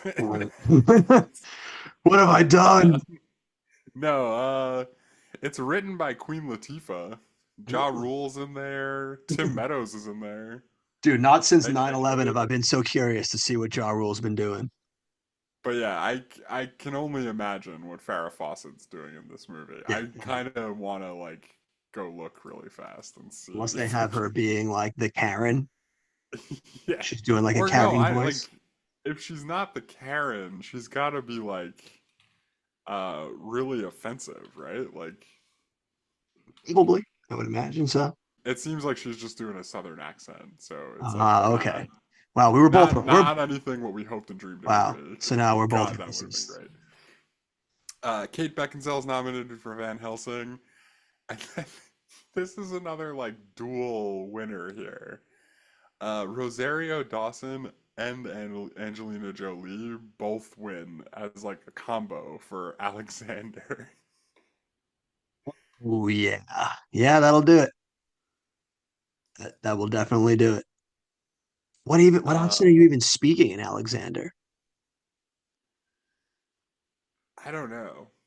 What would it be I'm not sure. considered? I haven't seen Alexander in a long time. I would probably bet that there's some really bad accents in it though. Sure. Nothing says 2004 Hollywood like Colin Farrell playing a Greek guy. So maybe they speak It's Greek also then. going to be nominated in the fake accent category for males. Does Hugh Jackman do an accent? No, it's not Hugh Jackman. I don't. Oh, It's the Richard Dracula, Roxburgh, who I'm Dra- assuming is Dracula. Dracula. Yeah, Yeah, that is because his crazy accent ass is pretty bad. Romanian accent in that movie. He actually wins. He beats Oh, out John Voight from Super Babies, Baby Geniuses 2. in what world does that movie need an accent? Yeah, I can't. It's like no one even asked him to do one. He just showed up and started doing it, and they're like, "I'm not telling him no." Right. Like he just in John Voight's head, like as he was filming Anaconda at the time, and he was a real method actor, so he wouldn't break character. So he just did it all in the accent that he does in Anaconda. I don't know. I've never seen Super Babies, Baby Geniuses too. Leonardo DiCaprio is nominated for The Aviator. Dare Brad they? Pitt for Troy, which will How come dare back up they on our next episode, and then Kurt slander, Russell for Miracle. slander? Those last three, pure slander. I mean, I've Miracle, besides being a total ripoff of D2 Mighty Ducks, I could believe that Kurt Russell is putting on a bad, like, Minnesotan accent. Because I'm just You, going to guess that's where the hockey you coach is would from. you would believe that. Minnesota feels like a real place for You a hockey coach to be you from. always assume the worst in people. Yeah. Uh, it's also going to get maybe the granddaddy of them all. It's nominated for Worst Picture, Here we go. which it eventually Sure. loses to Catwoman. Ooh, yeah. Oh, Some movies we've talked about, great Alexander are contention. in here, Super Babies, Baby Geniuses 2, and then White Chicks gets a nod for Worst Picture. Oh, come on. And That's it just looks me. like that's it. It looks like that's all the nominations it gets for the Stinkers That's Bad Movie Awards. that's all I Shout want to out to hear. Richard Roxburgh for actually bringing home the win. I wonder if he showed up, accepted the award in person. I don't know. We really need to do more research for this. It'd be pretty cool if we could like play his We acceptance speech if that existed. we that's your department, senor. Yeah, I know. All right, all right, all right, all right. Fair enough. That's right. I hear That's what right. you're saying. That's right. Uh, Now I'm curious. I have a question out to you yeah. because a movie like this, Van Helsing, is a very particular type of movie that Uh-huh. Hollywood seems to love to make over and over and over again, and they Okay. continuously do not make money. And so I'm curious to see if some of these other where this movie lies in regards to some of these other ones for you, Okay. Let me like hear a it. lot of these movies. So we're not going to go down the rabbit hole of like let me name every Dracula movie for you, but movies like this. Do you remember the movie with Paul Bettany called Priest? I've heard of it. It's much later than this, right? It is much later than this, but it is very much like this movie. Uh, I don't Paul, think I've ever seen it. Paul Bettany is also a dude who works for a church and must break his sacred vows to rescue his niece when she's kidnapped by a pack of vampires.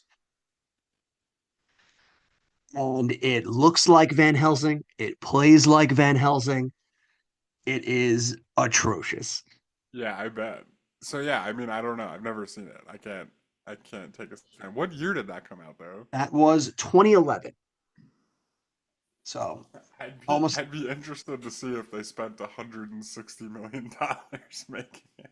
I can't Something tells me imagine. that's a big no. I can't imagine. Did you see the Ethan Hawke, not Ethan Hawke, the Aaron Eckhart classic, I Frankenstein? No. Very much. I feel I like feel I'm like this is going to be a testifying before tale. Congress. Yeah, I it's should going to just be be a like, I tale do of not going. recall. Yeah, you're like, No, I never saw I I don't recall Frankenstein. this That's movie, like schlock. Like they're like I don't but like monster movies it's and very people much watch. like these movies. Did all right. So let me throw another one at you. I would imagine a lot of these you probably haven't seen them, but we're going to run through a bunch of them just to see the amount of movies of these that they continue to make. And it is unfathomable to me because they none of these movies make a single dollar.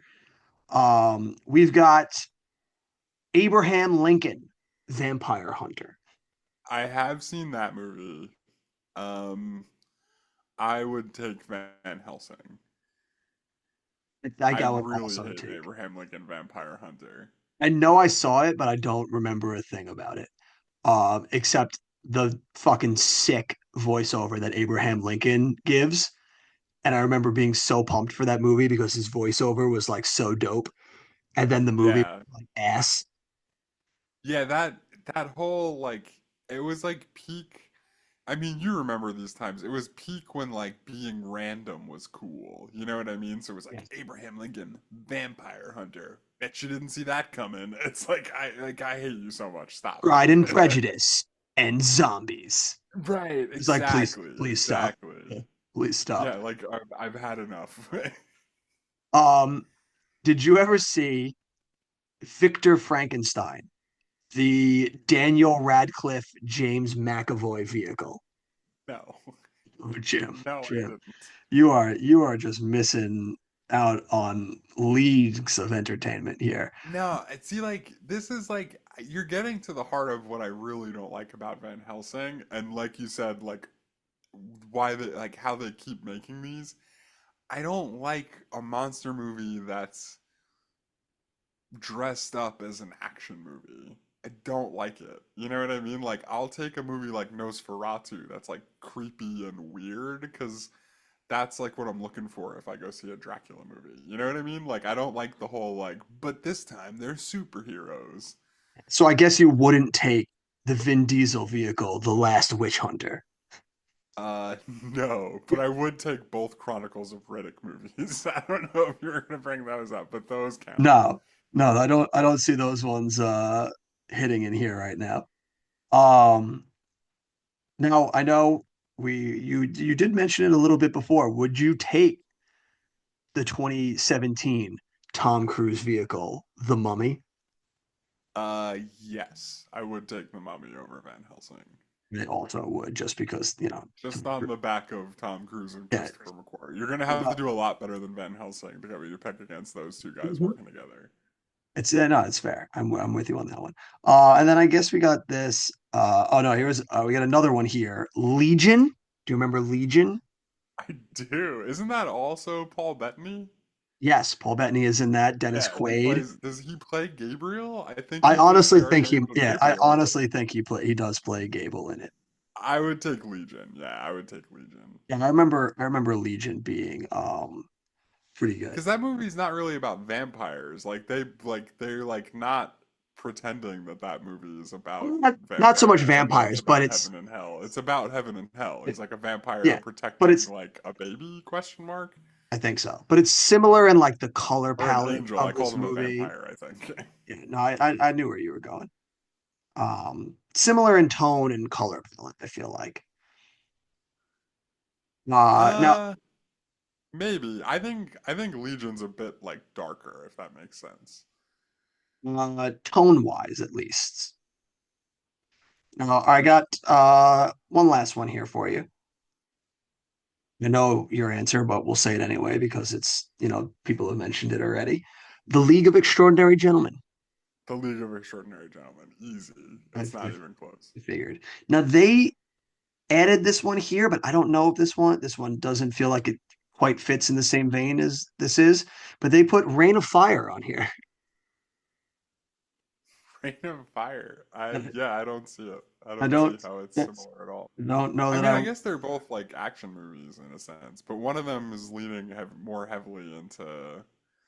I mean, I was gonna say fantasy, but Reign of Fire is kind of a fantasy action movie too. I can see it. I guess I can see what they're getting at, and I would take Reign of Fire I easily. guess they're just looping all like kind of like fantasy in together. I also would take Rain of Fire because Christian Bale, Matthew McConaughey fighting dragons, like fucking absolutely remake that right now.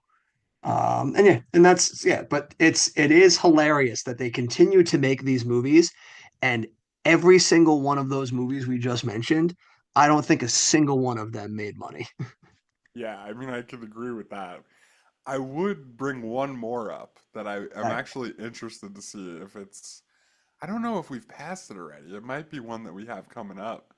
Okay. Would you take Van Helsing or the Keanu Reeves vehicle, Constantine? Constantine. You're talking about Legion, you gotta bring up Constantine. It's true.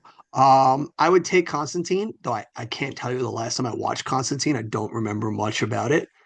But I would still take Constantine. And I actually didn't see Constantine in theater, so we won't be Okay. touching that one. Since we're not gonna, I'm gonna also take Constantine, and I watched it kind of recently. I will say it maybe falls into some of the same pitfalls that this movie falls into, but it is overall a lot better. Like Shia LaBeouf plays like the comedic relief character that I just really don't like and wish he wasn't there, you know? Yeah. Well, it was during But the era where that was like his shtick. He would show up as the comedic sidekick and everything, like Constantine, iRobot. right, right. He was the no no no no no no guy. No, no, no, no, no, no, no, no, no, no. And then they would like drop a demon on his cab and he's like, "How am I gonna get my cab fixed?" Like no no Just no no no no, not on my cab. no, no, no, no. Man, what a career. What a brand. But yeah, so those are kind of the movies in the wheelhouse. They very much I know, Jim, that there'll be another one around the corner.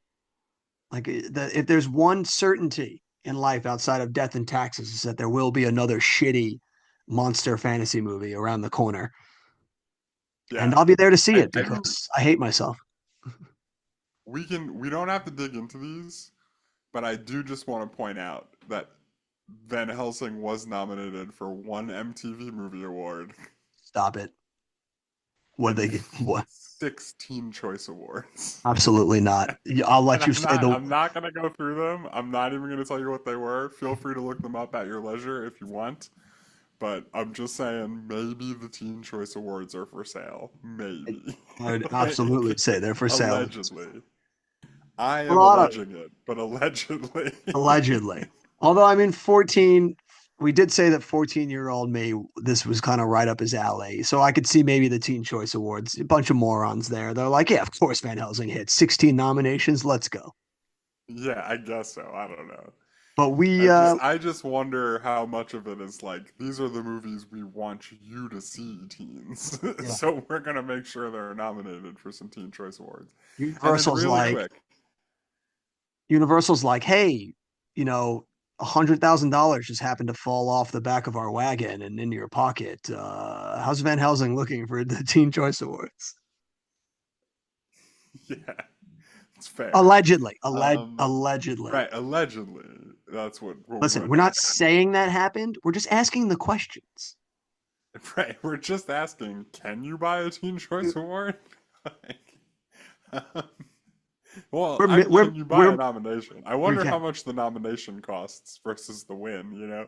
Yeah, it's true. Uh, And I think now we're ready to move it on over to our star ratings. Do you think Raj would want the drop tonight, Jim? I'm Roger Ebert. In a scene from the best film of the decade. This is a great film. Jim, now on my level, I'm disgusted with you for playing the drop for this movie. But to answer the question, Raj would be happy that you just played this drop. Do no you want to guess way. What what did he Raj gave say this about movie? it? Do you want to Did guess he what give Raj it gave like this? We're gonna, 3? dude. He gave this movie 3 out of 4 stars. And the Dear Raj God. The Raj, in a bold move, says, at the outset, we may fear Sommers is simply going for FX overkill, but by the end, he has somehow succeeded in assembling all his monsters and plot threads into a high voltage climax. Van Helsing is silly, spectacular, and fun. Raj, Yeah, Raj, he did it again. It is all those Raj, things. It is silly, spectacular, and fun, I suppose. I just, I just, Raj, for once, we're not aligned, Raj. I'm sorry. I'm Yeah, sorry, I mean, Raj. What do I you, do think it was silly and spectacular. Maybe not quite so fun. I didn't really have a fun time watching it. I did not have a fun time whatsoever. Let's hear it, Jim. What's your final rating for this bad boy? Uh, guess I'll give it 2 out of 5. Like, because it does. I know we focused a lot on the negatives, but I do think like the work that they did with the visuals, and like it is maybe they're being kind of tongue in cheek, and like some of the things I think are stupid, but like they did make me laugh a lot. So like I think silly and spectacular were two really good words to describe the good parts of this, but I think they're only getting them to a 2, if that makes sense. Yeah, no, that makes sense. And I mean, you know what, a rating really hits hard when you have to start it with, I guess. So Yeah, right, that exactly. It two shows really how hold, strongly I feel about it. shows how strongly you are in that. Are you gonna Uh, go much lower than a 2? I'm not giving it that olive branch. It might be silly and moments of it be spectacular, but at 2 hours and 12 minutes, this movie grinds me to a halt with boredom and It's inconsistent rough. nonsense It's pretty rough. for so long. This movie was pure torture to sit through. So I'm going one, Jim. This movie was Fair. torture. It was rough. It was rough. So the I one for me, definitely could get why you would give something like this a 1, but I yeah. also think that they should bury you 10 feet below the sea level like, for thinking that. Well, that's fine. I'll be down there drowning my sorrows while you get shot off to Mars for giving it a 2. I'll see you on the planet. Yeah. So for a 1 from me and a 2 from you is going to give us an overall score of 3. And wow, Jim, it has been a long time. We actually will not be doing battle because this is the first time a movie has ever gotten a 3 from us. Dang. So this Has movie anything is, gotten lower than that, or is three and a yes. half like our low point?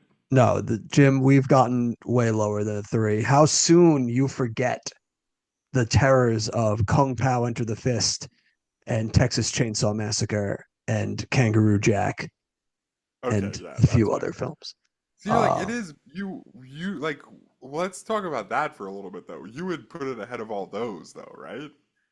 I would put it ahead of those movies, but I still would I gave all those movies a 1 also. They are all sitting in the Yeah, well, same that's what camp. I'm asking. Let's do Yeah, your ratings because you're yeah. the one standing on the 1 here. It's got to be better than all those 3 that you just said. Oh, absolutely. If those are all the ones grouped in, I'll put Van Helsing at the top of the ones. Okay, okay, that's Like fair. Maybe we can only bury you like 8 feet below sea I'll level. make that concession. That's fine, bro. I'm like Ariel, bro. I live under the sea. I'm just busting your chops, dude. No, you really upset me there for a second. You didn't say I that. don't think we should bury you below sea level for your opinions on Thanks. Van Helsing. I take it back. Thanks, man. That makes me feel much better. So Van Helsing is gonna slot in to the number 60 spot. Hits the top 60. Jesus, how many of these have we done? Not a lot, Jim. We're getting close to our 100. Our 100. That's gonna be a big episode. Yeah, sits When at how number many 60. episodes away from Passion of the Christ are we? That's what I want to know. I think we are 3 or 4, maybe. Man. We're getting close. We're getting close to the passion. The passion's there. We're getting there, Jim. We're just wait. Much like the 12 steps that Jesus had to go through, we have to get there too. We'll get there. The 12 steps. Like he was going to rehab or something. Step 1, put on the crown of thorns. Step 2, contrition. Contrition. Oh my god. Jesus is just addicted to love. He's got to go through the program, dude. Jesus Christ is Matthew Broderick in The Vehicle Addicted to Love. Great movie. Good call out there, The Jim. might as well face it. You're killing me. To Van Helsing. Oh, I'm losing it. Van Helsing going to sit in between Shanghai Nights with a 3.5 and ahead of Eight Crazy Nights with a 2.5. So a worthy little area for it to hang out in. We're not doing guesses because we're doing Troy. I think guesses are going to end up being a thing of the past now that we're going week to week. Yeah, I think it's going to be pretty easy going So I think we forward. can safely put that to bed. So we're doing Troy next week, an absolute classic in the sword and sandal epic. I can't wait to dive into that. Do you have a recommendation to leave the people with? What's the last thing you watched? I went and saw that movie Companion in theaters. Oh, nice. I would not say it's a recommendation. I was honestly kind of disappointed. I don't think it was Really? as good as Barbarian, which is kind of like what I went into it comparing it to. Why are you Because I going into it thought, comparing it to anything? wait, what? Why are you going into it comparing it to anything? That's just going to leave you Because disappointed. the guy who wrote Barbarian was, I think, was the original, like, he didn't get a writing credit on this, but he was a producer, and this was like his next kind of movie that he did, as far He as I produced know. it. He didn't have anything to do with it other than producing it. Interesting, because I remember I thought I read something in like He Hollywood Reporter or Variety a while back that he was like they originally brought him on going to write it. he was originally going to direct it Ah, that's what and it then was. Got it. didn't because I guess he moved on to other projects or whatever. So Yeah, the writer of the movie that he like read that guy's script and was like, "This is great. I want to write that. I want to direct this." But I don't think he had nothing to do with writing it or anything. He was just helping that guy bring it to screen. yeah, but I didn't really love it. I thought it was pretty good and it had some funny moments, but the main thing I didn't like was it played it like. Have you seen it? Yeah, yeah, I once saw it. I didn't like how they played it straight in the sense that they were like acting like she didn't know she was a robot and like we kind of weren't supposed to know she was a robot, even though all of the marketing for the movie was that she was a robot. You know what I mean? Like I didn't I enjoy that part. think that might be a sense of just being spoiled by the marketing because I actually went into this movie blind. I didn't know anything about it. Oh, And so all that worked for me because I knew next to nothing about this movie. Like I was just going to see it because interesting. it came out that weekend, and I was like, yeah, I'm seeing anything that came out. So Yeah. it that worked for me because I not that like I could pretty much figure it out from like inferring as they're going along that like, oh yeah, like she's a robot, but it didn't like the way they play it didn't bother me, is I guess what I'm saying. That's fair. No, that makes sense. Maybe it was just like I think part of the problem is that I hyped it up a little bit going into Yeah, it hyped it and up a little bit in the market. not So I like wonder that might be a movie I feel like that could hit better for you as like time goes on and you get away from the like knowing the marketing building into it and then having the hype from it being like, oh, it's from the guy who did Barbarian. yeah, So maybe, maybe maybe. outside of that context, it might end up being a little better. Because I will say, obviously, for anybody listening, if you don't want this to be spoiled, you should probably just stop listening. I But mean, by the time this comes out, it's gonna be like probably already out on streaming, so it's fair. That's fair. But I I also don't really care if I spoil movies for you. That's fair. If you didn't see the movie and we're talking about the movie and you don't want it to be spoiled, you should just stop listening. That's on you. Um, the part where you find out that the gay dude's boyfriend is also a robot, I did not see that coming whatsoever. That got me I like saw it hook, line. coming from like a mile away. That got me Because hook, line, and sinker. I was not because he expecting like was when he on was describing like the meat cute and then like they like pointed out that he cooked, it was like, oh yeah, like he's the same thing she is. Like he's just like there to do their bidding, you know? excellent deduction on your part because that flew right over my head. I was just enjoying being along for the ride. I wasn't even thinking, and then that happened. I was like, oh shit. Like nice. Like I will nice. say though that that that other boyfriend robot's meet cute was like my favorite part of the movie. Oh, it's so great. And then when like they reprogram it and like it's Jack Quaid there too, It's like just it's Jack so Quaid. funny. Yeah. Every time it cut to them like dancing in like the middle of the circle, like doing like the cool moves and like high fiving, I was like, yeah, this is great. No, that was funny. No, yeah, I thought it was a fun genre movie. I enjoyed that. And I wonder too, like if I enjoy it more because every movie I had watched in January at the theater was kind of ass. Yeah, That it well, just that's felt good. January for you. Yeah, that it just felt great to watch a good movie again. Yeah, it probably didn't help either that I think the last movie I saw was Nosferatu, which was Yeah. So yeah, that'll obviously a lot different and yeah, like a much different movie. yeah. But yeah, what about you? Any recommendations on your end? I don't know if I have a recommendation either, so much as this is just the last thing I saw, and God help anybody else who also went and saw it. But me and Ryan went and saw Love Hurts, the Oh, I Kei wanted to see that. one. No, you don't, Jim. You don't. Are you sure? You really don't. You really don't. Is it Um, that bad? yeah, dude, it's horrible. It's so bad. It's very much like Van Helsing, where it's just an incoherent mess. Now Like I it's really want to see it. and no, I know that's I knew as the more I would talk about how bad it is, it's just going to make you want to see it even more. Because Yeah. the same thing happened to me at work.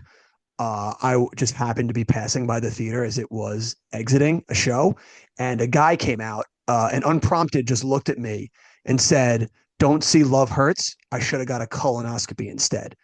And I was like, "Sir, that just makes me want to see it so much more. Right, Like right. you have no It's like idea." I need to know what a movie can be for somebody to say that specific sentence, you Yeah. know? Yeah, and like I immediately after he said that texted Ryan and was like, "Dude, we got to go see this movie like immediately because like this glowing review is Yeah. amazing." We gotta go see this movie, then we gotta go get a colonoscopy and compare notes.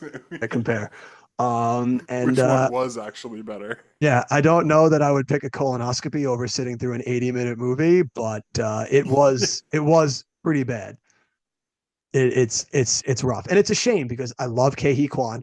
I really like Ariana DeBose, who is the female lead off of him.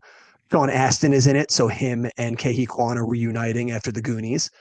So Oh like, man, how yeah, can you go wrong? yeah. Well, Jim, they'll go wrong. They'll prove to you over 80 minutes It's how their wrong time they. out there. Yeah, nice. They'll prove to you over those 80 minutes just how wrong they can go. So that was the last thing I've seen. So take that with what you will. If a horrible review makes you want to see the movie that much more, like it does for us, then go out and check it out. And Yeah, if I was not, gonna see it anyway. My girlfriend wanted to see it, which if not, avoid it at all costs. Is that going to be your Valentine's Day movie? um, yeah, I guess so. I guess for Yes, I don't know people, when we're gonna see it. It yeah. sounds But like it might not be in theaters very long from what you were just telling me. well, Valentine's Day is tomorrow, so I think you might get lucky. might Yeah, might did still it? be It there. just came out this past weekend, Yeah, right? it came out last Friday. All right, I probably have one more week. So Yeah, yeah, you probably got one more week in you to check that one out before it's gone. So if you really got to put yourself through the torment, Godspeed. And to you people out there, if that's your Valentine's Day movie, Godspeed. If you've chosen Hard Eyes, let me know how it is because that's my next one. And if you're choosing to see Captain America for Valentine's Day, I must ask, what do you probably don't have a girlfriend? You're probably, ouch. which is That I'm was just that was a kidding. low blow. I'm kidding, Marvel people. I would never. Dirty Marty will be there with you, and you guys will enjoy the movie together. Dude, I'm Uh, not even sure Marvel people like Marvel movies at this point. I they think they don't. just see Uh, them for like some sort of weird something Sadomasochistic like reason. yeah, right. Like it's sadomasochistic, exactly. Yeah. Well, if I see you I've guys, never met a group of people that just keeps hitting their head against the same wall well, over and yeah. over again. Well, when I go to see the movie, if I see any of them in the back seat, like choking themselves while watching it, please don't talk to me. Um, and we'll turn it over to you now. People, let us know your thoughts on Van Helsing down below in the comments, and make sure you tune with us back next week when we dive into the absolute classic that is Troy. And as always, we'll see you at the theater.